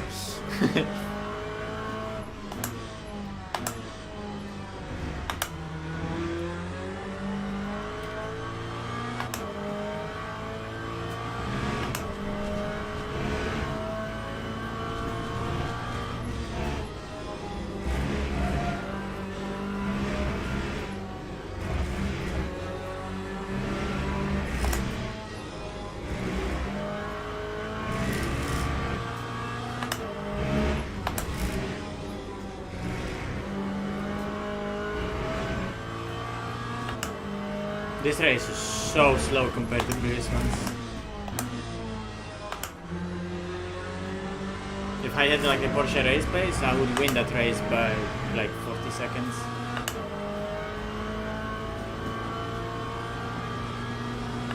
But say for Dom, I see he's only 7 seconds back.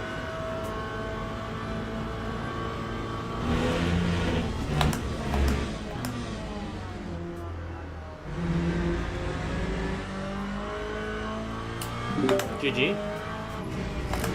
Oh boss. Did you get him in the pits? No, before. Nice.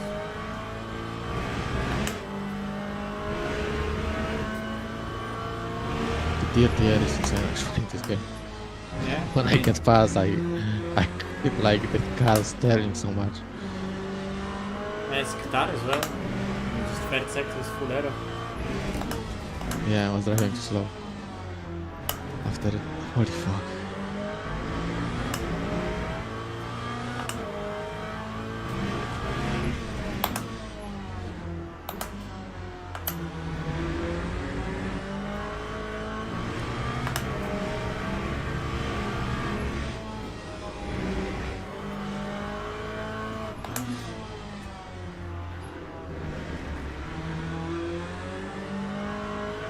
Oh god, because of all those spins, my tire went on the race 47.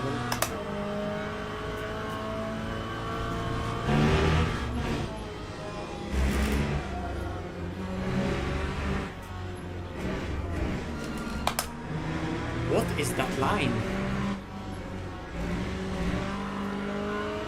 Does guy even know where Qatar goes?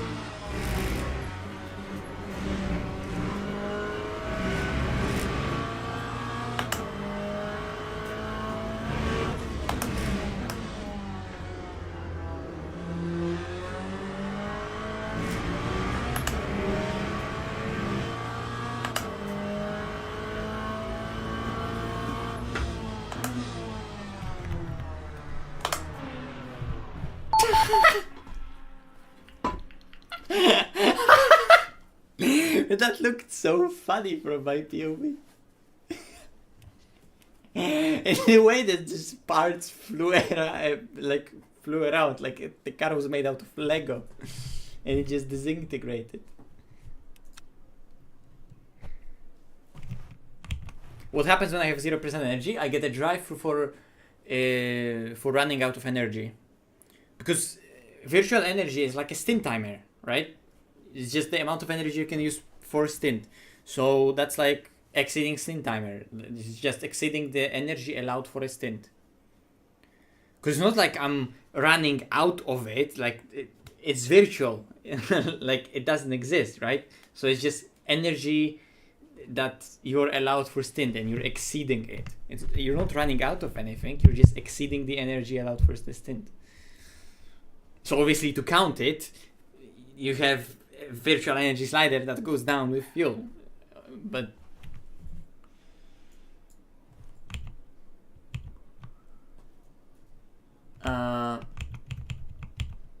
where's OBS? There's OBS.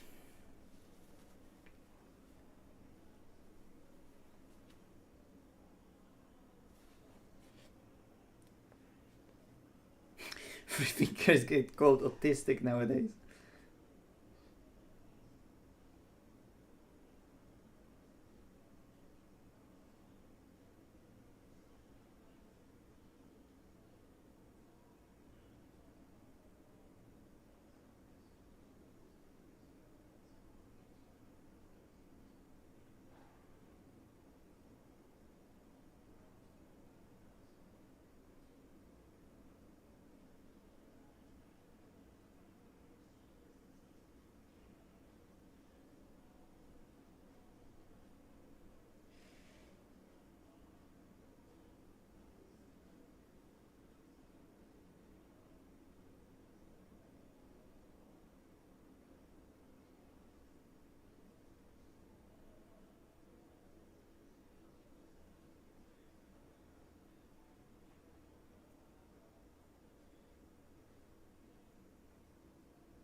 Yeah.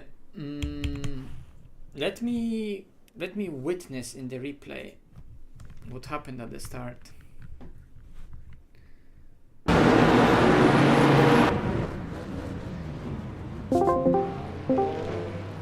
Hello?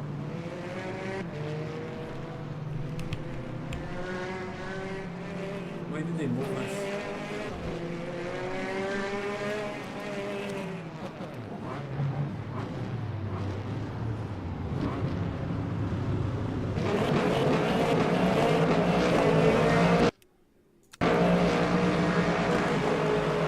First, there is a Ferrari right now, right behind me in the mirror, and he decides that it's a great idea to just dive bomb, and then here I went off the brakes and on the throttle just to avoid him, but because of that I had to go wider, but the Mustang also went wider. Did Ferrari hit anyone, or he just literally got super lucky and actually didn't kill anyone? I moved you to stream. Oh, thanks. Bro, that's so lucky, holy fuck.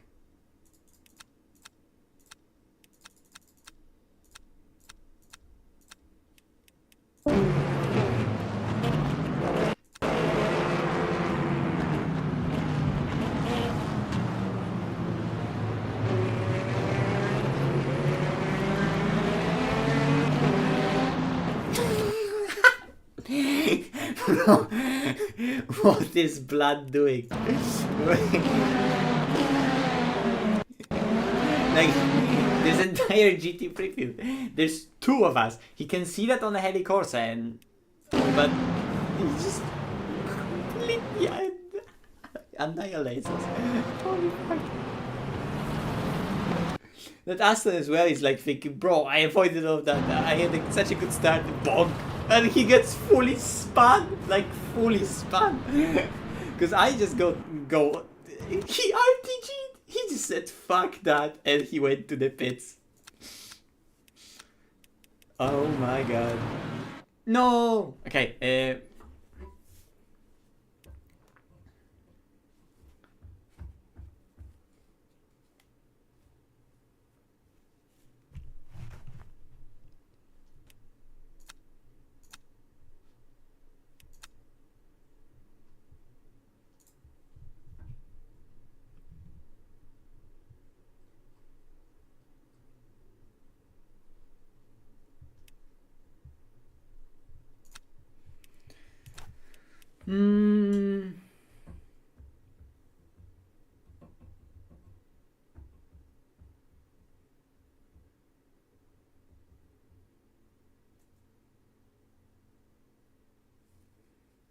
could try Lambo, but Lambo is gonna be heavy and I don't think I have a decent setup for it.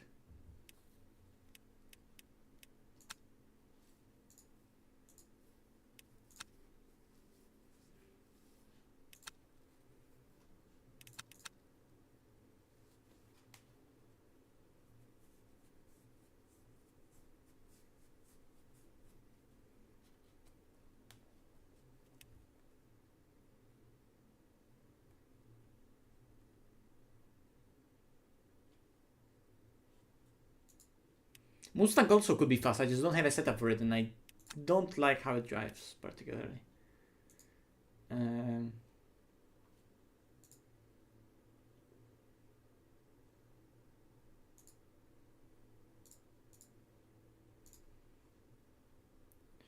Let me look again at this replay. I'm just gonna put it to load and be right back.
Well, that replay is loading for a long time.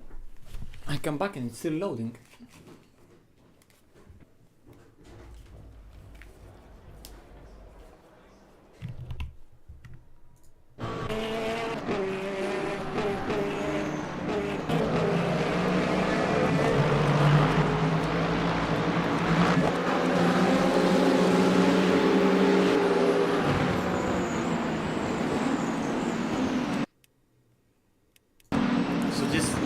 Literally everyone here on here onwards outbroke himself and they just all went deep in, and on top of that there's this Alpine that just decides to not turn in, and that Toyota decides to, I don't care what's happening on my inside, I'm just gonna turn in anyway.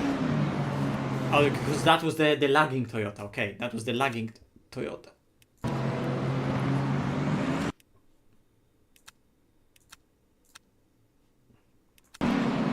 So that happens, everyone goes here, they all get stuck there. Together with that BMW, right? Because that's the BMW that just...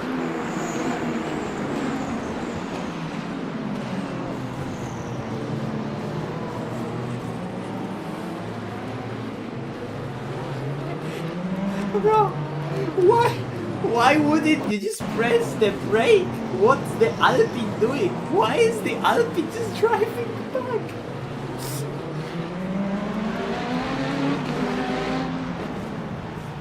The kids will just rejoice. This is so fun. Oh my god, they crashed! What is this? What is this beef? Like, why is any of this necessary for both of them? Why? You're just being a cunt for no reason. And then he slides over the gravel and he can't stop the car, but he's not putting the brake anyway. He's just letting the car roll. So, and he's steering into the track without the brakes, so he's backing into the track on purpose like that. Oh, that Ford just goes straight into him. And that Lambo as well here.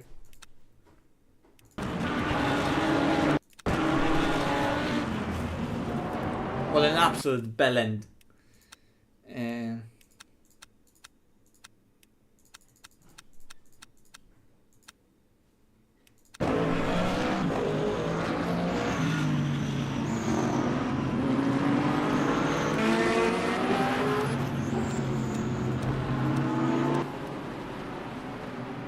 That Toyota is in the gravel again because... Oh my fucking god.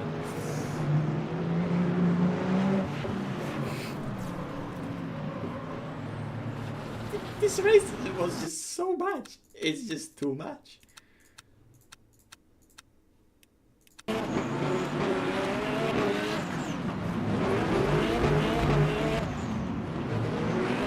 I made my mistake of attempted murder on that Mustang. Cold tires are regular.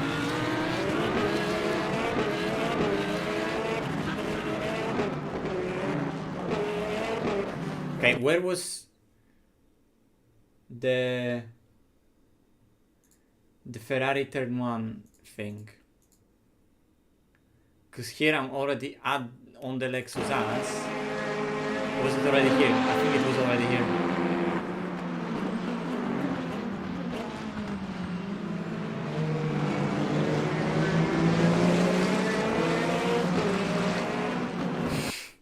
Like, I can't vanish. You're the one who chose the inside. So deal with it. Like, I'm here, I'm giving him the space. So it's not like I'm going all the way to the outside. I'm giving him the space, but like, he needs to not turn in, bro.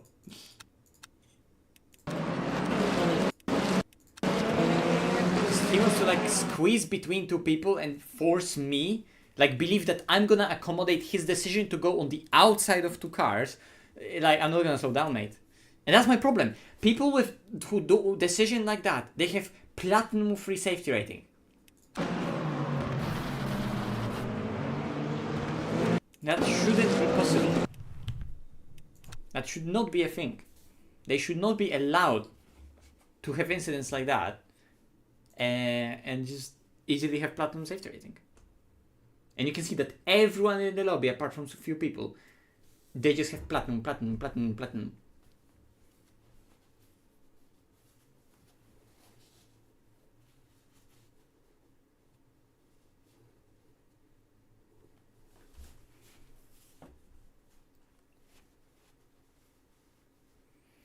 Ooh, Kevin Bauert is in the lobby. Good. Because yesterday I was fighting with him in the Feza, so I want to see how it's gonna go if we're both in a Porsche. But obviously I just need to also lock in and deliver good laps with no practice. I mean, it's not like I have no practice, but you know, I just drove a Corvette. But that's also good, because if I beat him, I get rating. If I get rating, I get rating. And I am here for rating. So getting rating is good if you're here to get rating. Big philosophy moment.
Dom, are you doing this one?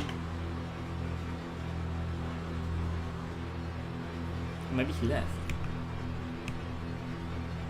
No, he's here definitely. Okay. Oh, shit.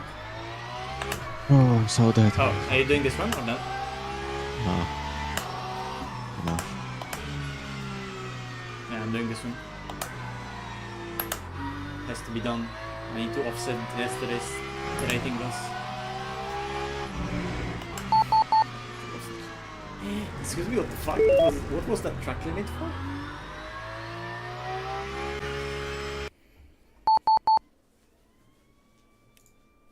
So I don't want to do the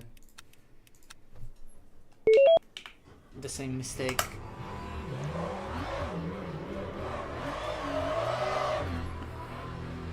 Session previously, so I'm just gonna go out early.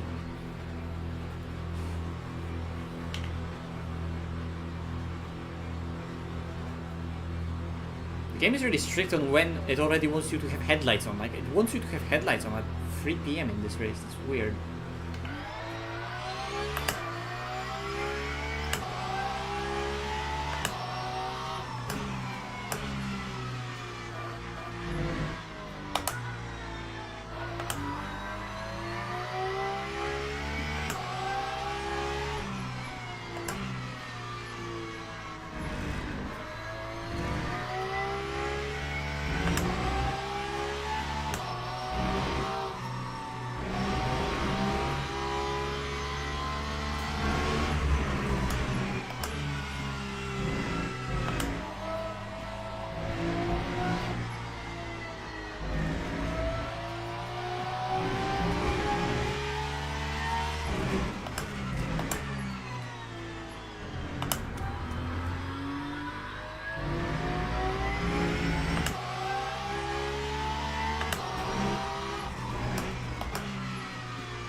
shit.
So bad.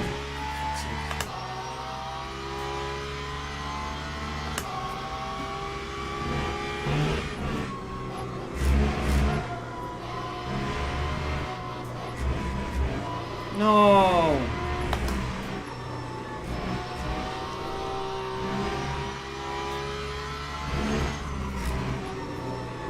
I missed the corner as well here. Ah, damn it.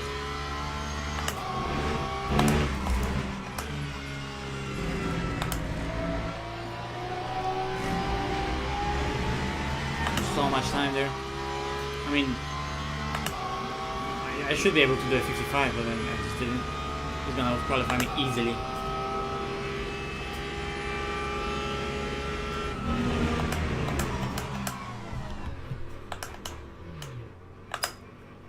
I actually should have stopped the car and saved tires, but that doesn't matter. Come on. What? He didn't out-qualify me? What? That's crazy.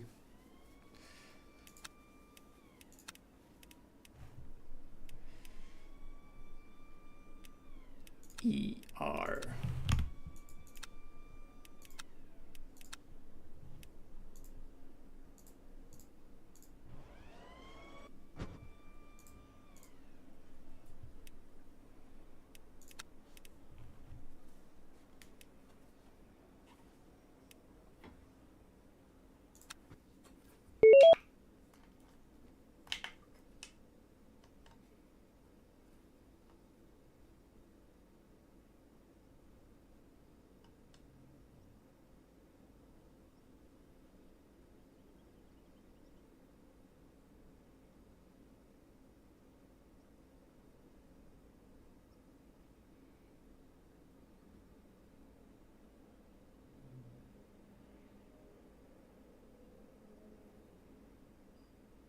It's actually crazy that he didn't beat me.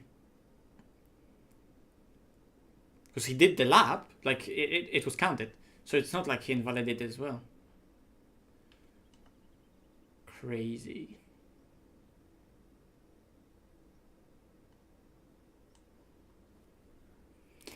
Let's see if I can maybe survive. That would be nice.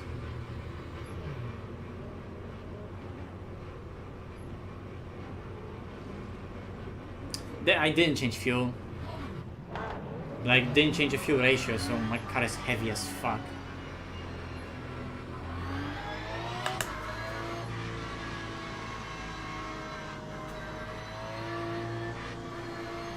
Sounds like that setup didn't bother to change fuel.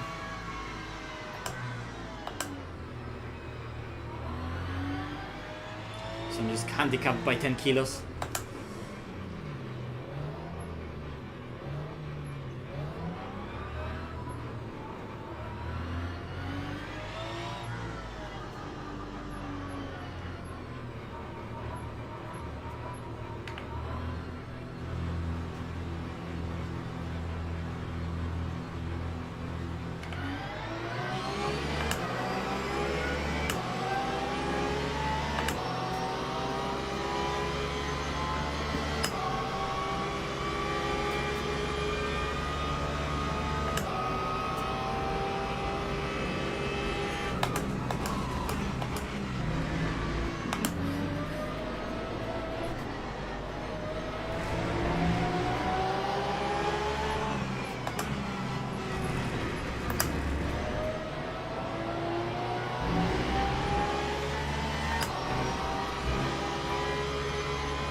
to lower FFB again.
Car is more understeady in this race because of those 10 fucking kilos that I forgot to remove. Oh, 10 kilos on the front is not good.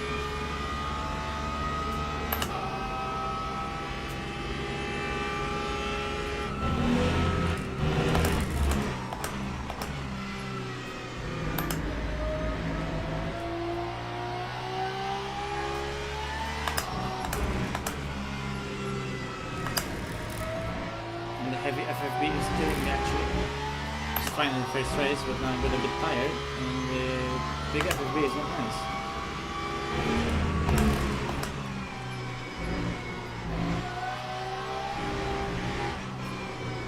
FFB in this GT3 is a lot heavier than LMP, and I still haven't adjusted that.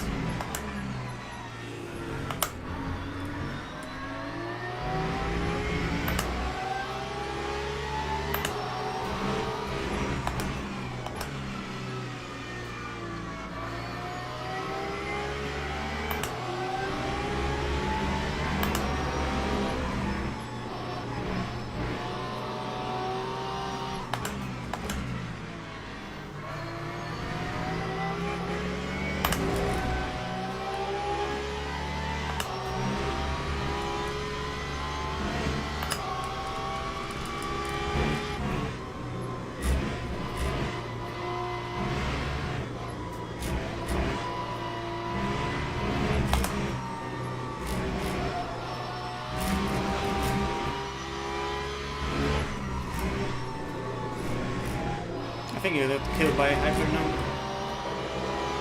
And the Peugeot is going for the wrong side. Yay!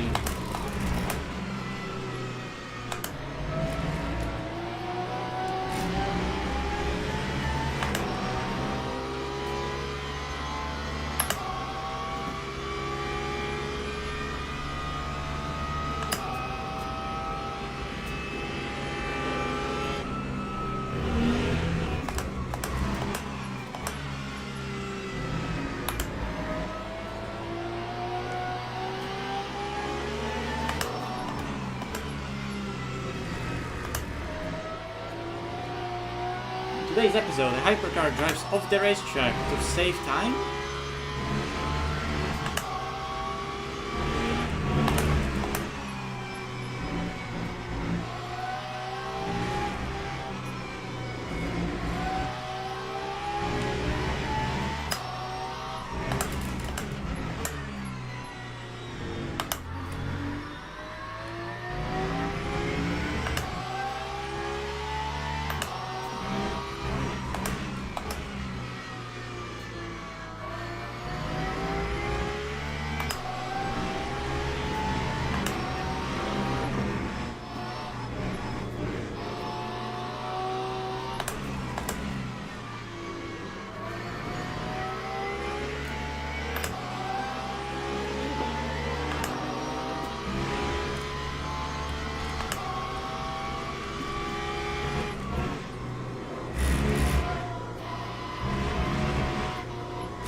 I'm always missing the corner in this race.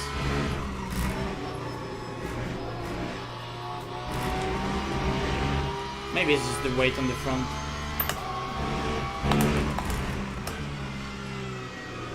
Because the car does not want to rotate the same as the race before.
Today's episode, a car attempts a dive move from 6 lanes back and goes for a wrong side of the road.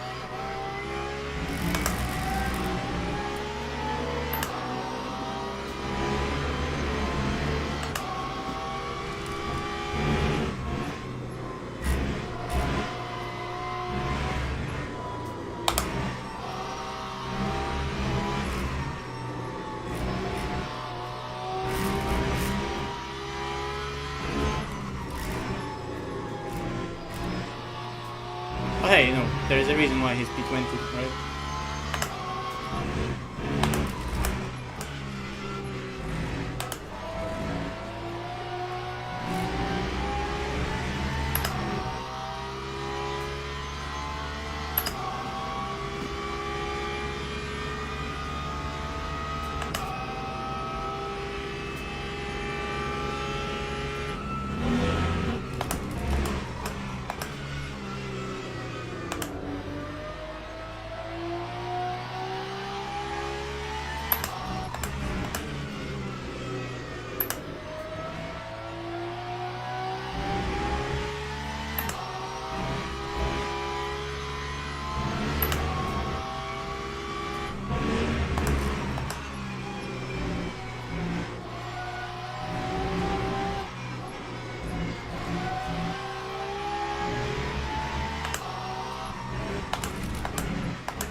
Be so heavy.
Car is just so underestimated this race compared to the previous one. I don't get it.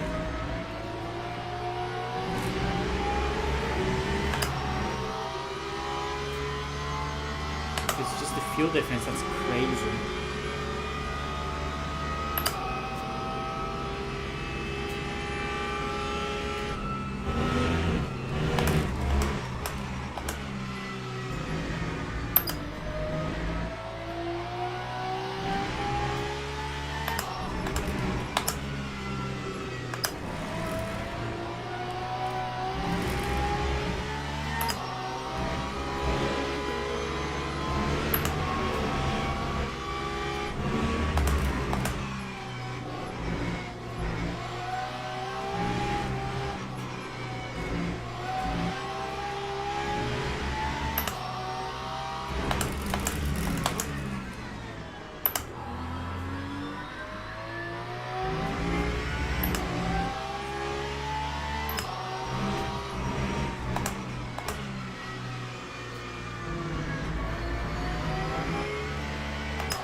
Basically, you leave me space or we're gonna die.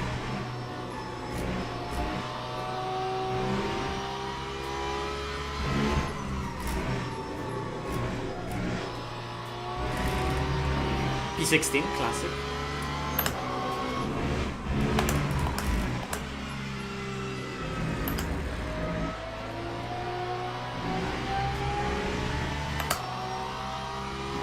I think it's also because like people think, oh, if other people are gaining in traffic, they're obviously committing. So then those people commit to everything, even if it loses them time. They don't know how to gain time, but they don't understand where the time is actually lost.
car and it's so annoying to drive. It's so understeer. It just wants to wash out the whole fucking time.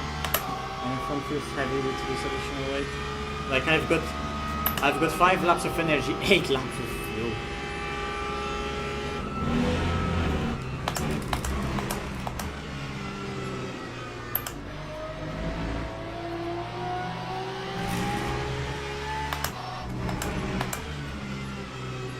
Corvette was fine with force feedback, but Porsche has super strong force feedback. After the first race I wanted to change it, but then I forgot. Now it's annoying.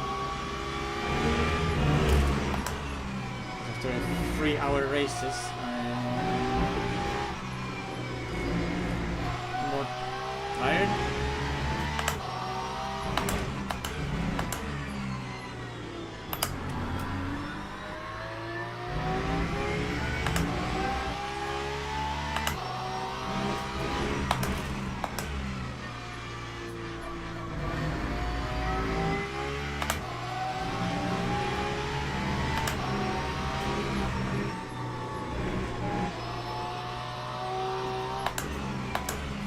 Or those races would be also so enjoyable if it wasn't lagging. Because VR at 70 FPS is annoying as fuck as well. Nice open setup.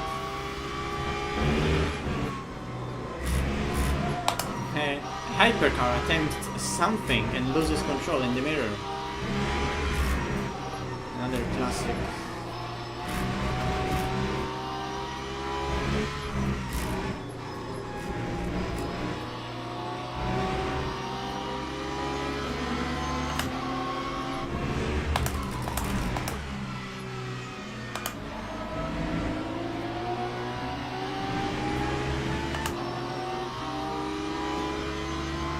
Baby on board.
Oh, this is the longest evaluating track limits ever. What the fuck?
Understeer the whole time. Fuck this car.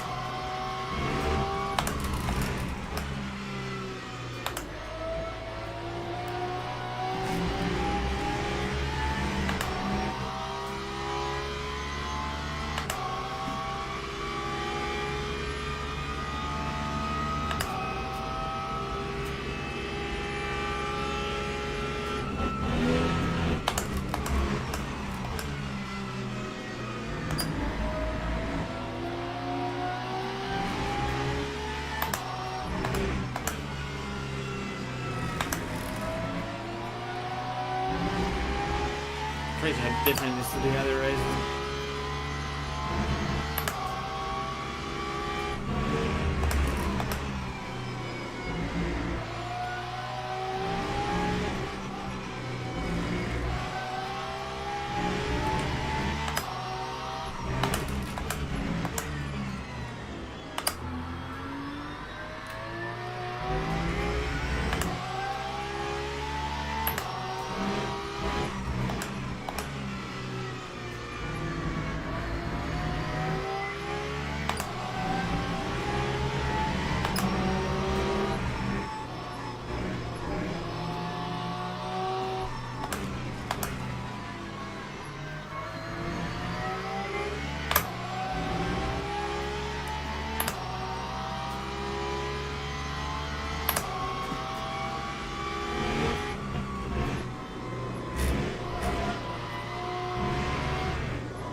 never did a VR guide because like I'm not a VR guru. I don't know this stuff. Like I just have settings that I use that I know what works for me. But for a headset that little people have, and like there's no magic to it. It's just like, hey, you install Oculus, you put it on your head, you put super sampling to 2, you use medium setting in the game, and away you go.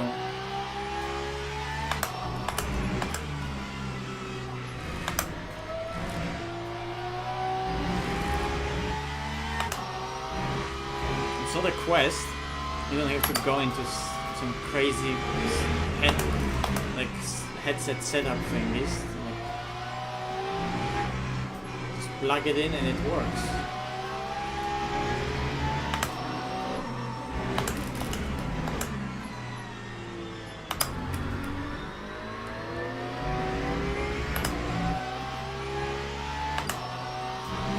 True.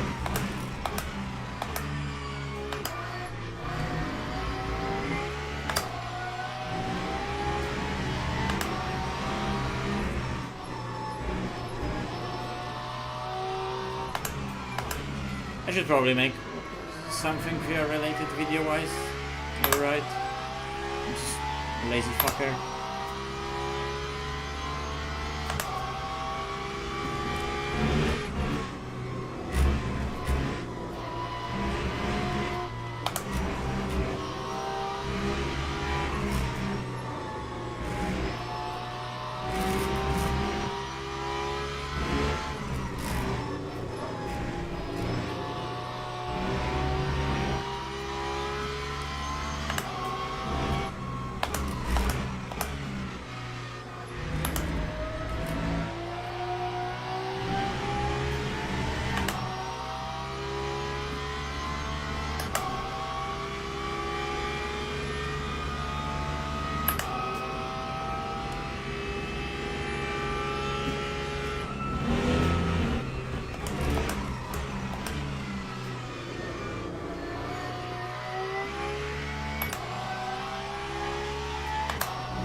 Wait, I probably didn't change.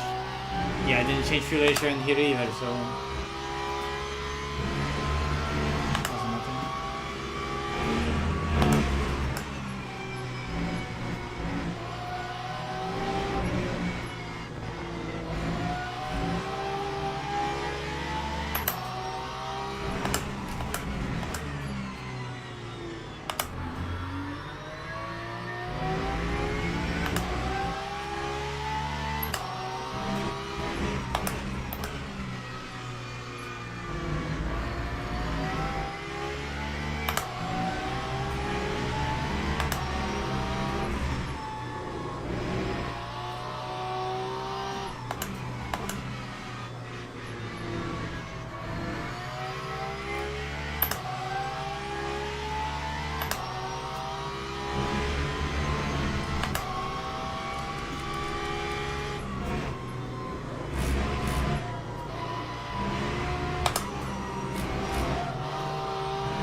of course.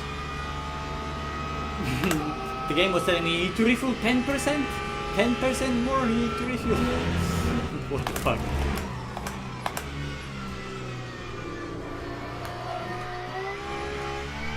Bro, the FPS drop out of first corner is ridiculous. Eliminator need to fix the performance of Qatar and Bahrain. Qatar me gustó. Because this track is horrible for performance.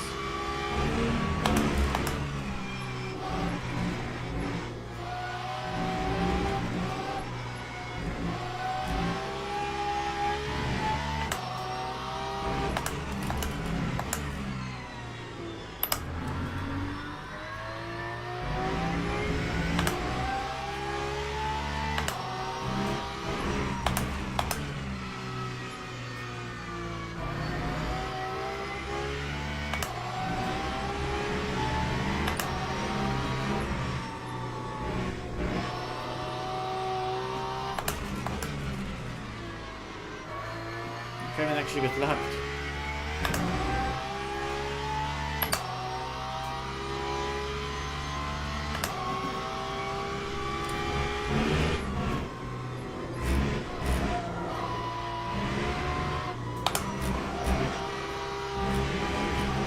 Almost died. This car handles so weird in this race. It just doesn't want to turn in. And then on throttle it's a lot of rotation.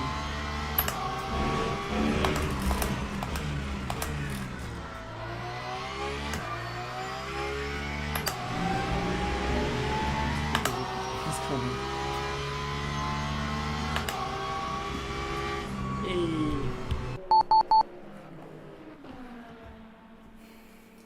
Yeah, but the fuel calc in this game, like sometimes it works and sometimes it's completely wrong.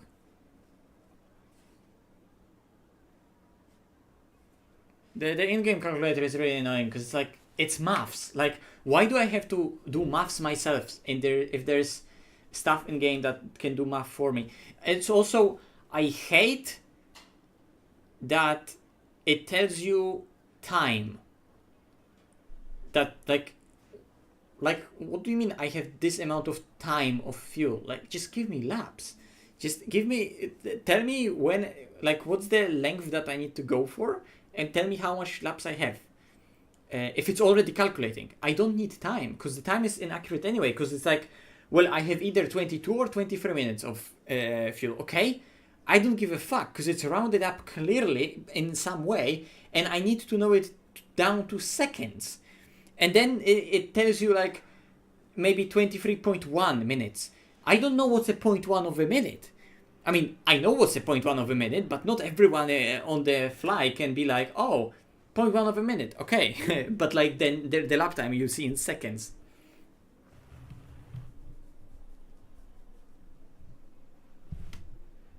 Yeah, cheers.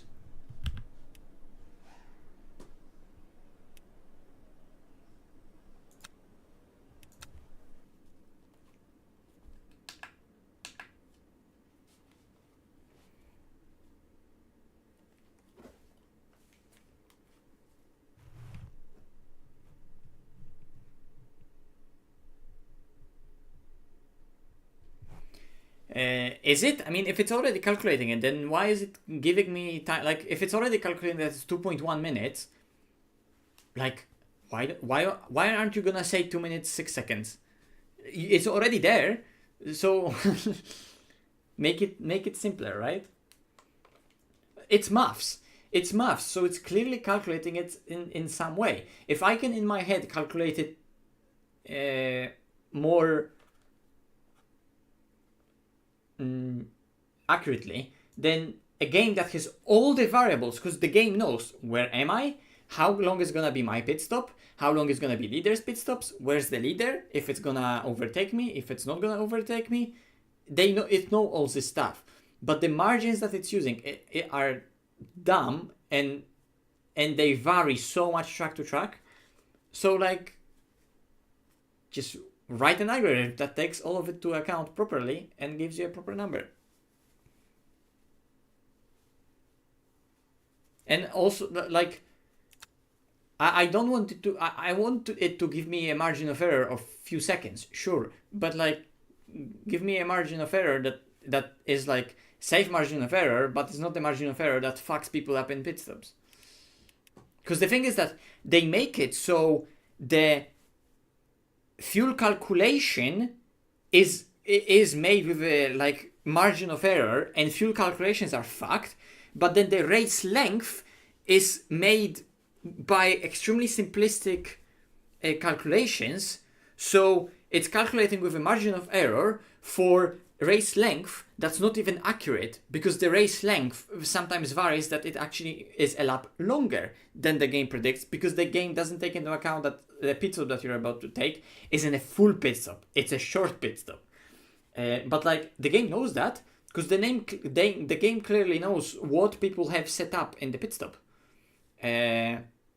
Or it could check that information and account for it in the calculations, because the game should know how much a car loses on the pit entry and the pit stop to take this amount of fuel on the pit exit. It's a simple algorithm to just measure how much it is, which can be done not by the game, but by someone who's writing the algorithm that's taking it. Measure how much it takes, account for it. It's simple maths.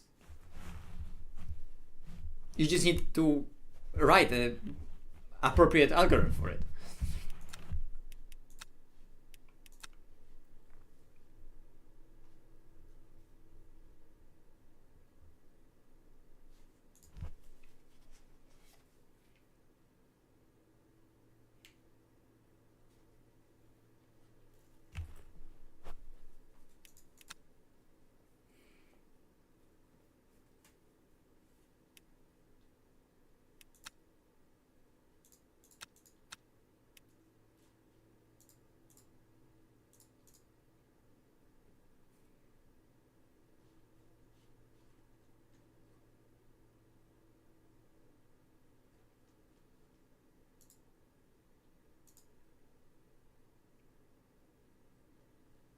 Like, that's the thing, like the driving rank that's displayed here like barely actually moves, and I don't know if like it's like this is like stuck on like progress somewhere right here and then it's gonna jump to somewhere right here, because based on this graphic I gained fuck all through all the races that I recently did, and there was that one bad race in a Feza.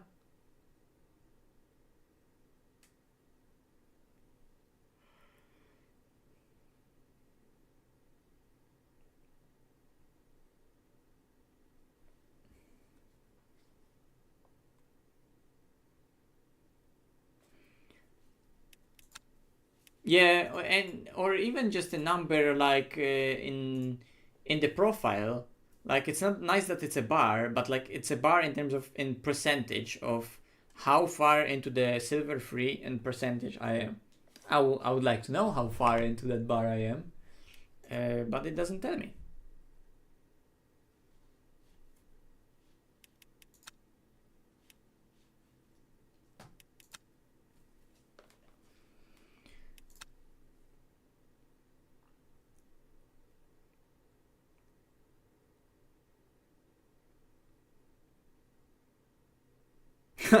The body static only goes down.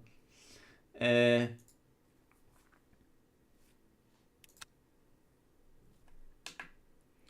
was thinking I might try this, like no prep, no nothing, just go in. But I would probably get, yeah, with no prep, like absolutely zero prep, I would get spined by top 4 and just lose rating.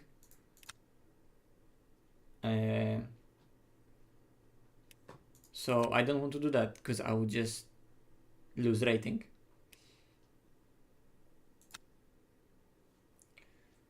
So if I had like at least 15 minutes to prep, I would do the race. But if it's like it starts in a minute, then I would have to jump into quali, and then it already, my quali result accounts for driver rating, and I really want to get that gold at last. So I might try a few more of those races tomorrow.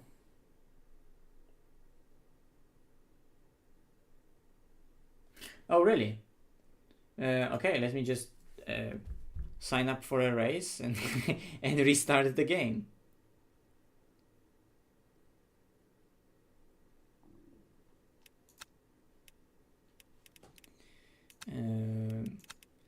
This time I just need to remember to change fuel and yeah, and maybe don't adjust that toe. There's no way that toe had that big of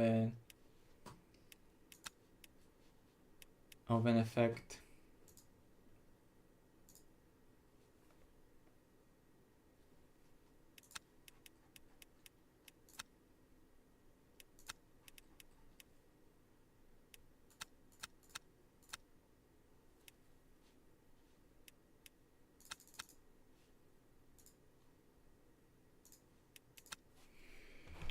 Okay, quick restart.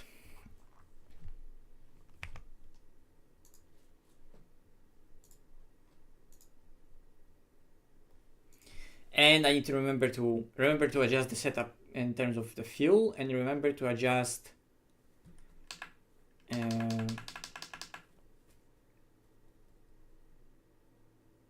force feedback. I need to lower force feedback. Oh, come on, it didn't apply the resolution scaling. Okay, well, we need to restart the game again. I'm primarily a VR streamer. Well, I'm not a streamer, that's the first thing, but I do primarily drive in VR. And I sometimes stream it, but I am not a streamer. I am definitely not a streamer. Definitely not a streamer. Wait, fuck.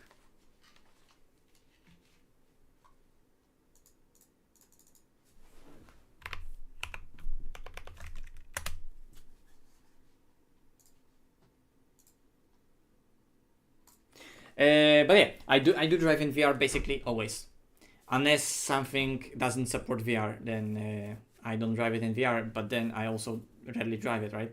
I mean, you could see that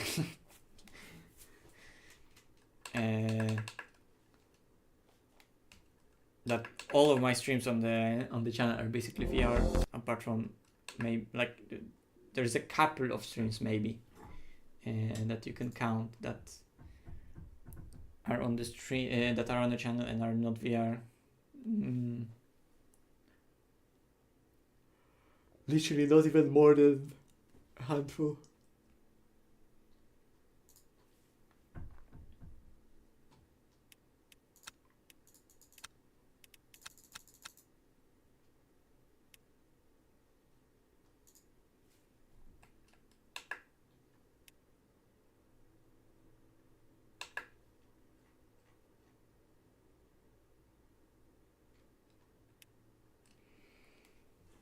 I could try a different car. I could try a different car, but I just want to try the Porsche again, just so I can have like a more fulfilling race in the Porsche when I actually have the car that rotates the way I want, and the car that doesn't understeer, and maybe I can be more in control of it if I don't have the problem with force feedback. Well, it wasn't necessarily a problem, but it's just LMP cars have weaker FFB. And then I jump into a GT3, and the GT3 is a lot heavier on the same settings. More than 10 times as a streamer? Maybe.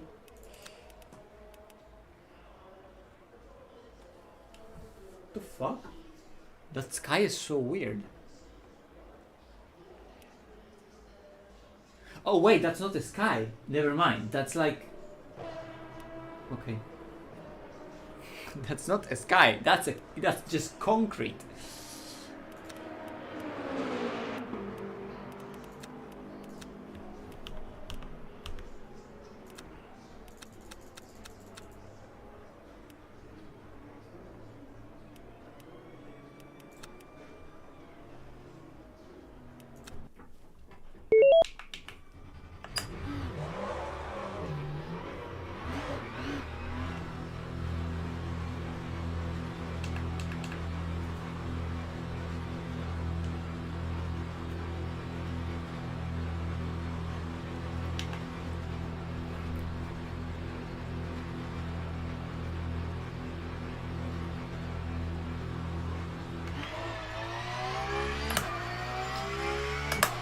I just like driving, so driving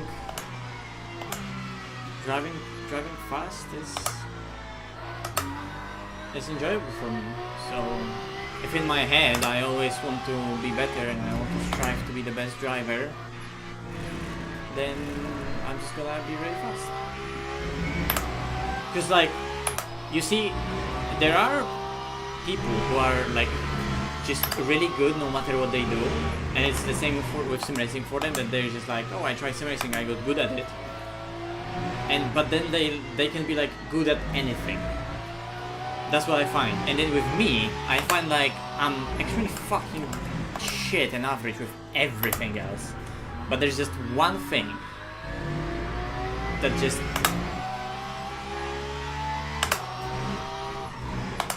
is so interesting to me, and it is driving a car, and I love it so much, so I just dedicated ridiculous amount of time to be good at it.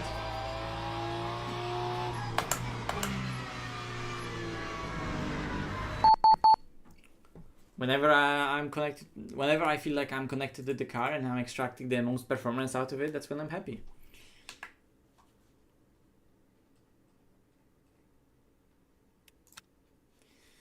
So that's how it is. I don't have money for that. I would love to, but I don't have money for that.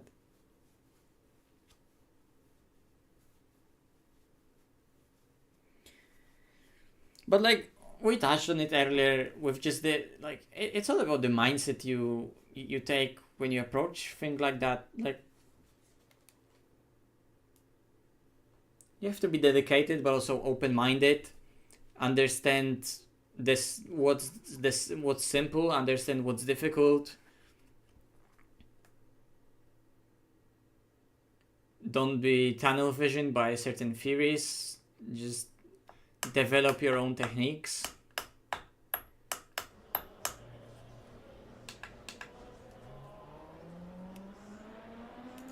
Sometimes from a certain moment be like I don't actually care what other people say is the way to drive. I'm gonna drive what I think is the fastest way, and I am gonna be the one who's gonna be saying what is the fastest way to drive. Worked out. But like I said, for that you just need that open-mindedness, and that approach probably works with a lot of things, just that I only really applied it for sim racing. But it also takes time and dedication to spend time to develop yourself and your technique and your understanding of what needs to be done to be good at a certain activity.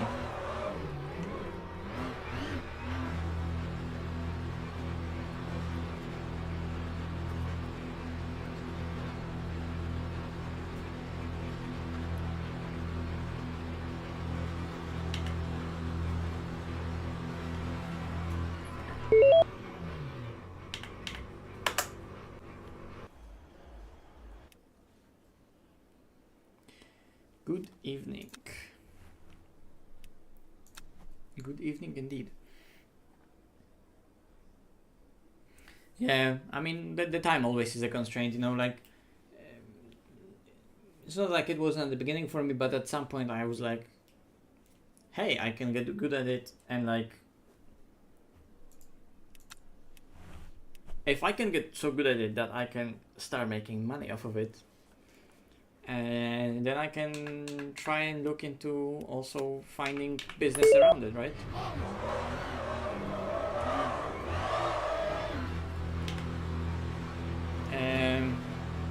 And get into some events where you could get some money off it. So,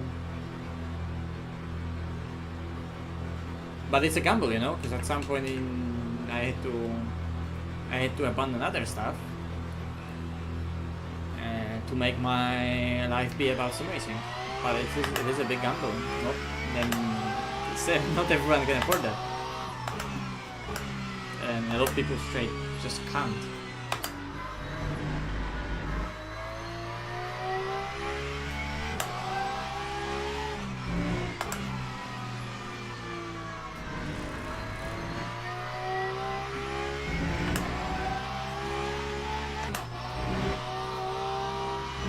mean, it's when you become fastest in sim racing, there are a lot of other more official events that are happening on esports level, and you pick up a team, you meet people. It's all about human connections. You meet people, you get to know how to get into those big organized events. For some of them you need to qualify, for some of them you get invited.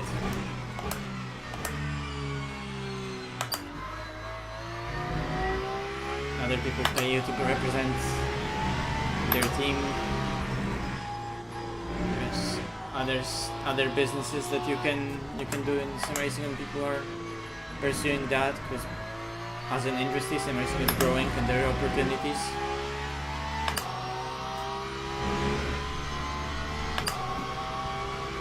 For a business to thrive in various areas.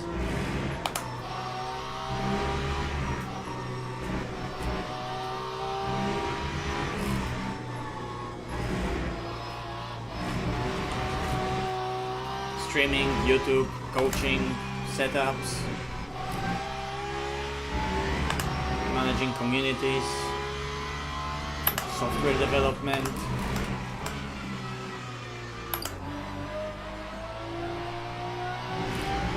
hardware development.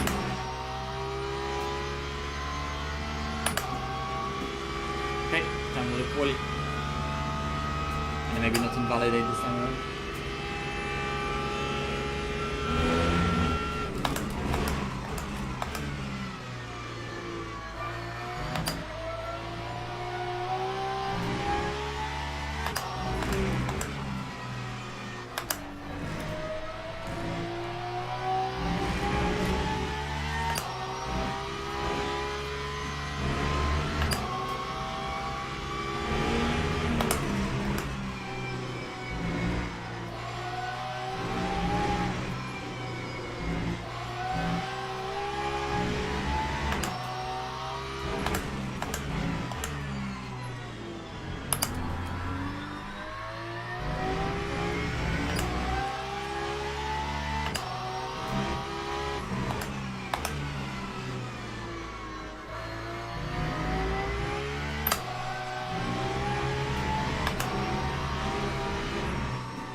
Fuck!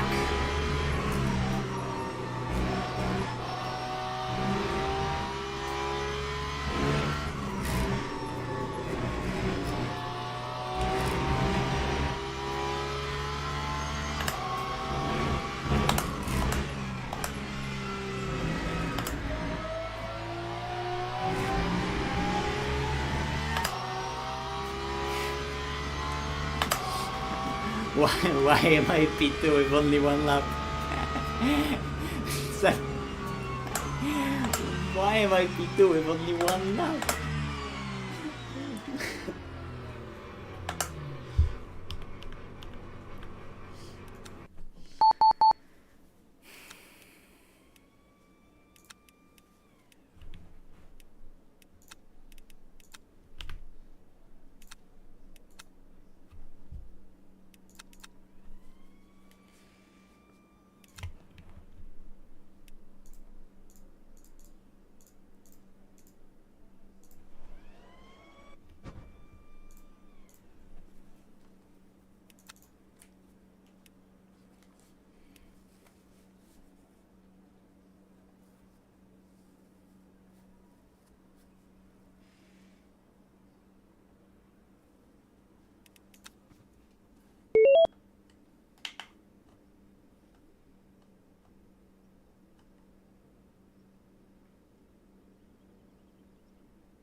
No, I wasn't in Riyadh. No, I was not involved in Ryzen Sport whatsoever.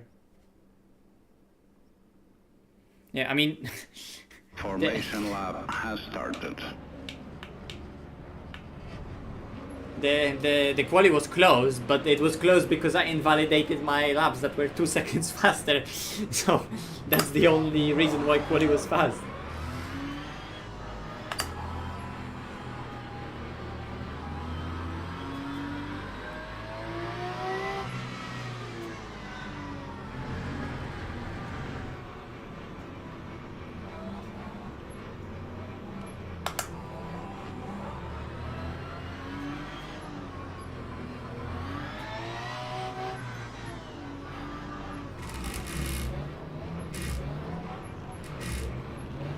Bro, those hypercars ahead are trolling, what the fuck?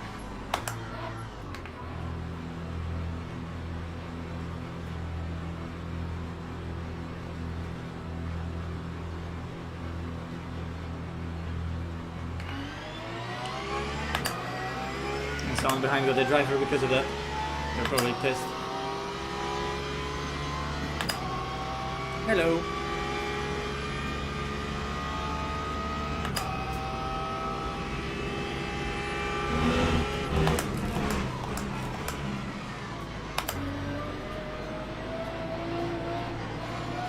Attempt was made, but I don't have the tire temp for that. Oh, it's just leaving the inside.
neutral turn 2.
Yellow, damn it. Ah.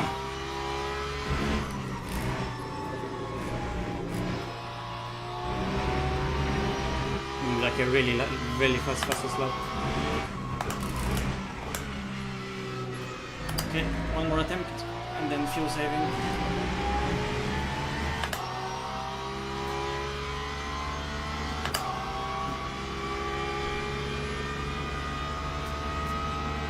Or maybe no fuel save and just...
Damn it.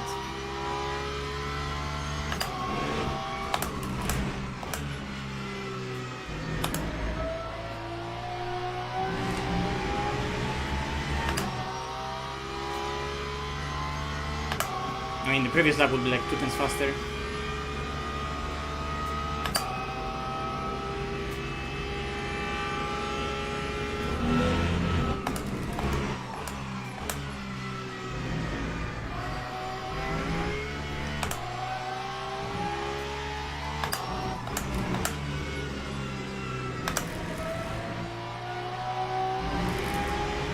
Tire drop at Qatar comes really early.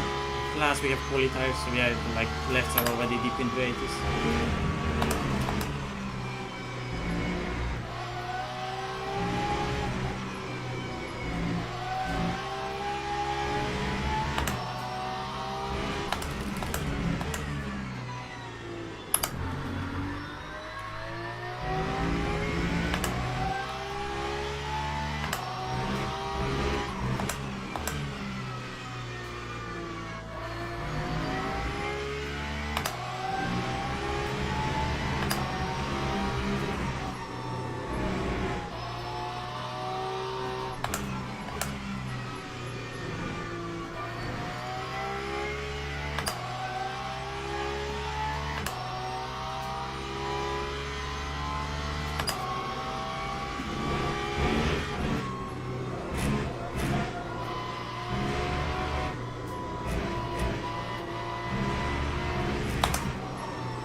too much text to read for me right now.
Wow.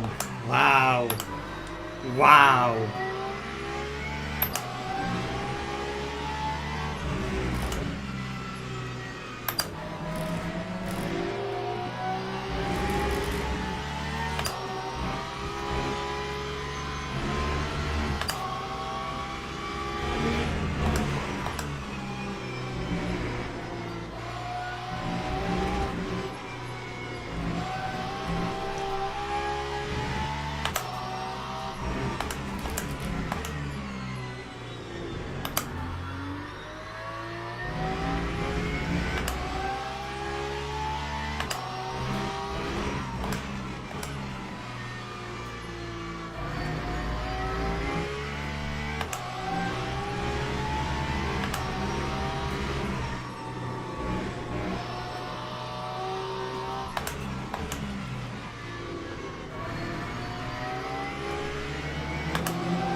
Yep. We either open up the door or we die.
What the fuck? Commit.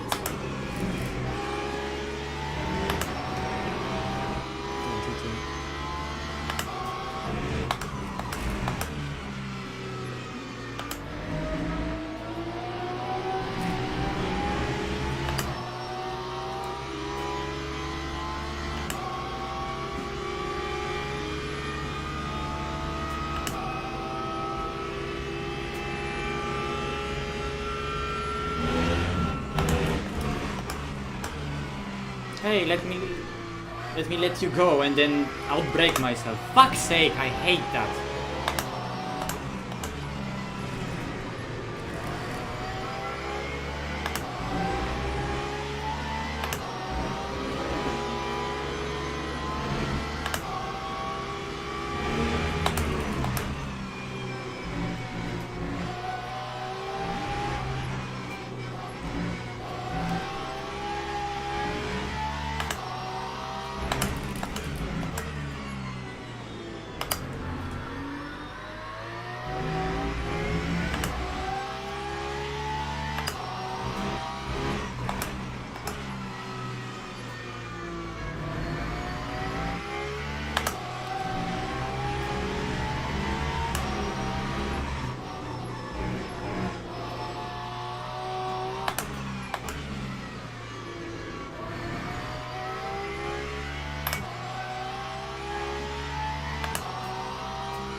I'm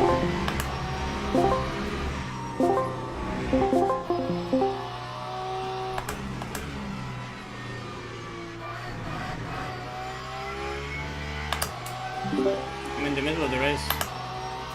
No. Yeah, 35-minute race.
Sensational.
You're genuinely retarded.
Wait. Wait! Fuck's sake. Those lobbies are way too late for...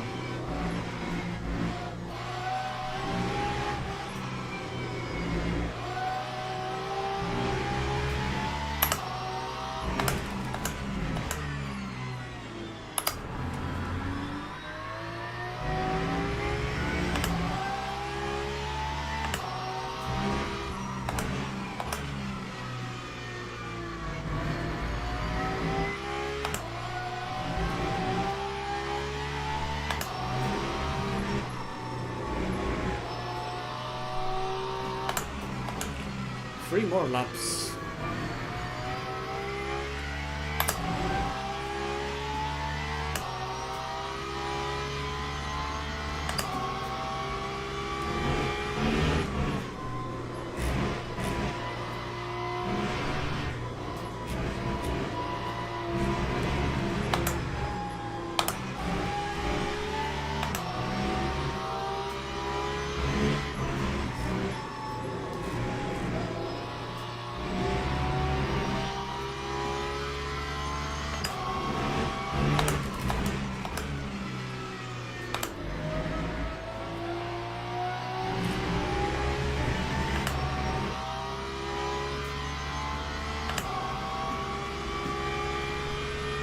In 3 laps I catch 10 seconds, I could lap before.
Bro, that guy just needs help.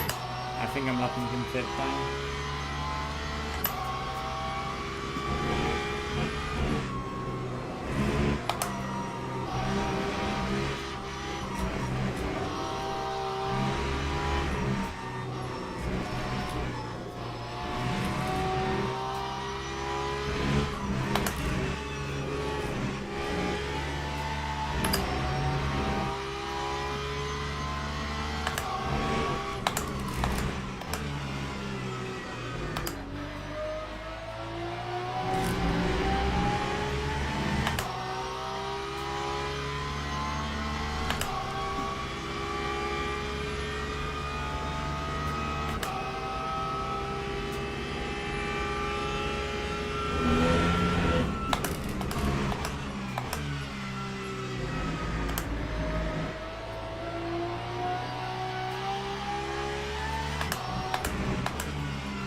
me.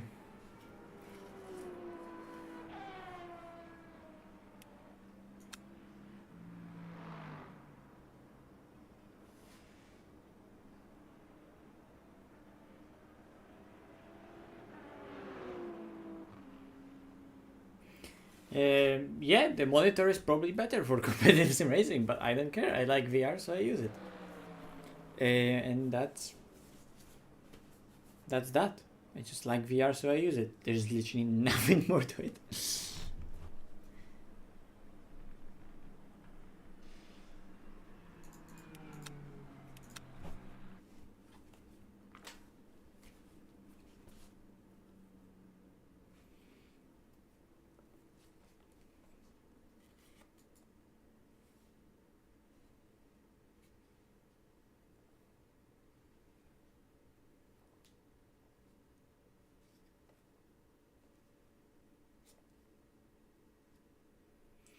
But this also is so painful because I remember it was even, I think, on the stream where I was very close to gold, and then I had like a race in a Porsche when I lost like 50 or 60% at Imola.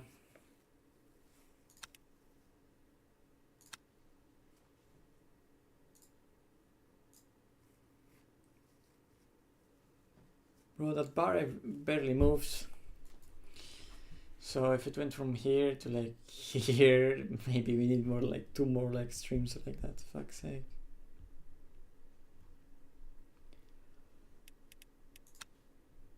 Getting rating is difficult. I mean, right now it doesn't even like I barely gained anything from this race because the elo of people in that lobby was really bad. So I wouldn't gain anything from it.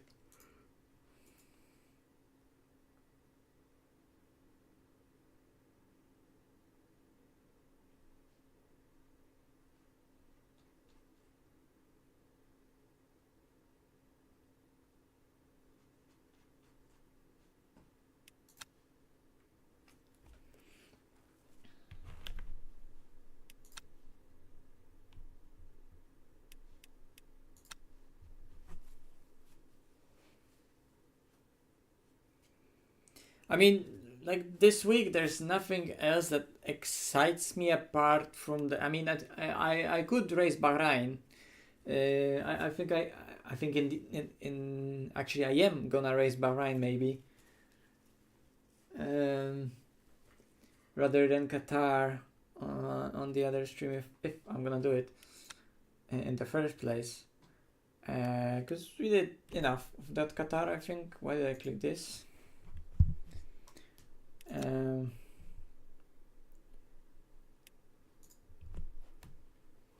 Because this just has the highest rating in terms of gain. Obviously you can see that the day is over because basically nobody wants to drive now anymore.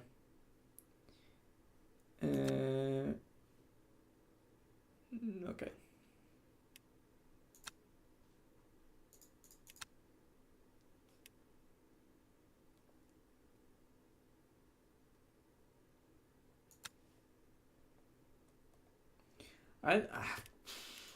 I don't really want to try a hypercar because I have to find the setup first and then I'll have to learn to drive it. I mean, I could try it. I'd have to ask Dom what he used today so he can send it to me and maybe I can try it just for fun. Yeah, you're right that maybe if the lobby wouldn't be with like some sweaty people, then I could try a hypercar. Because the thing is, I don't want to lose rating. I don't want to lose rating by going into hypercar, and then there's like Gamba or Dominic, and they would just beat me, and then I don't gain rating because basically almost same rating drivers beat me, and I just want to get that gold. Knowing just how close I am, you know, I just want to step up that gold one, and then once I'm there, I can be more like chill. Because you can see that there's very little drivers that actually have gold. It's pretty cool.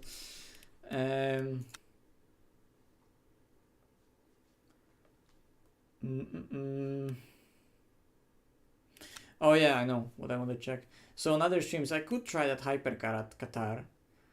and I could also do the one stint sprint at Imola, because that is, I think, also 3 times multiplier, but it's slightly shorter race because it's a 40-minute race rather than an hour. So this is a tiny bit shorter, and but obviously you can see how not popular it is. Oh, okay, because it starts in 52 minutes. Okay. And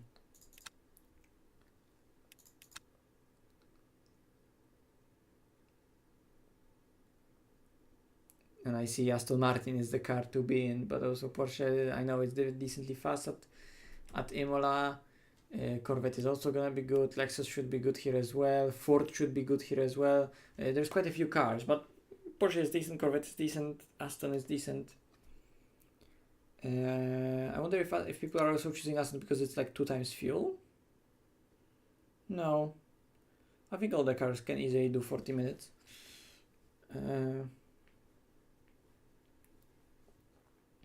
This is also with 6 tires. And obviously that Bahrain race is also interesting. Prototype fix at Portimao could be also interesting. There's quite a few really interesting races. I might try if I stream tomorrow.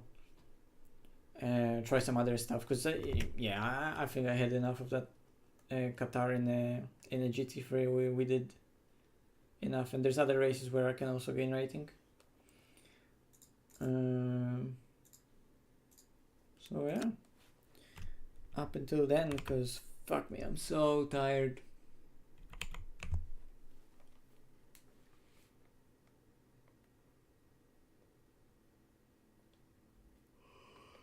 So yeah, thank you very much for watching, and see you next time. I need to get some food and go to sleep. Good night.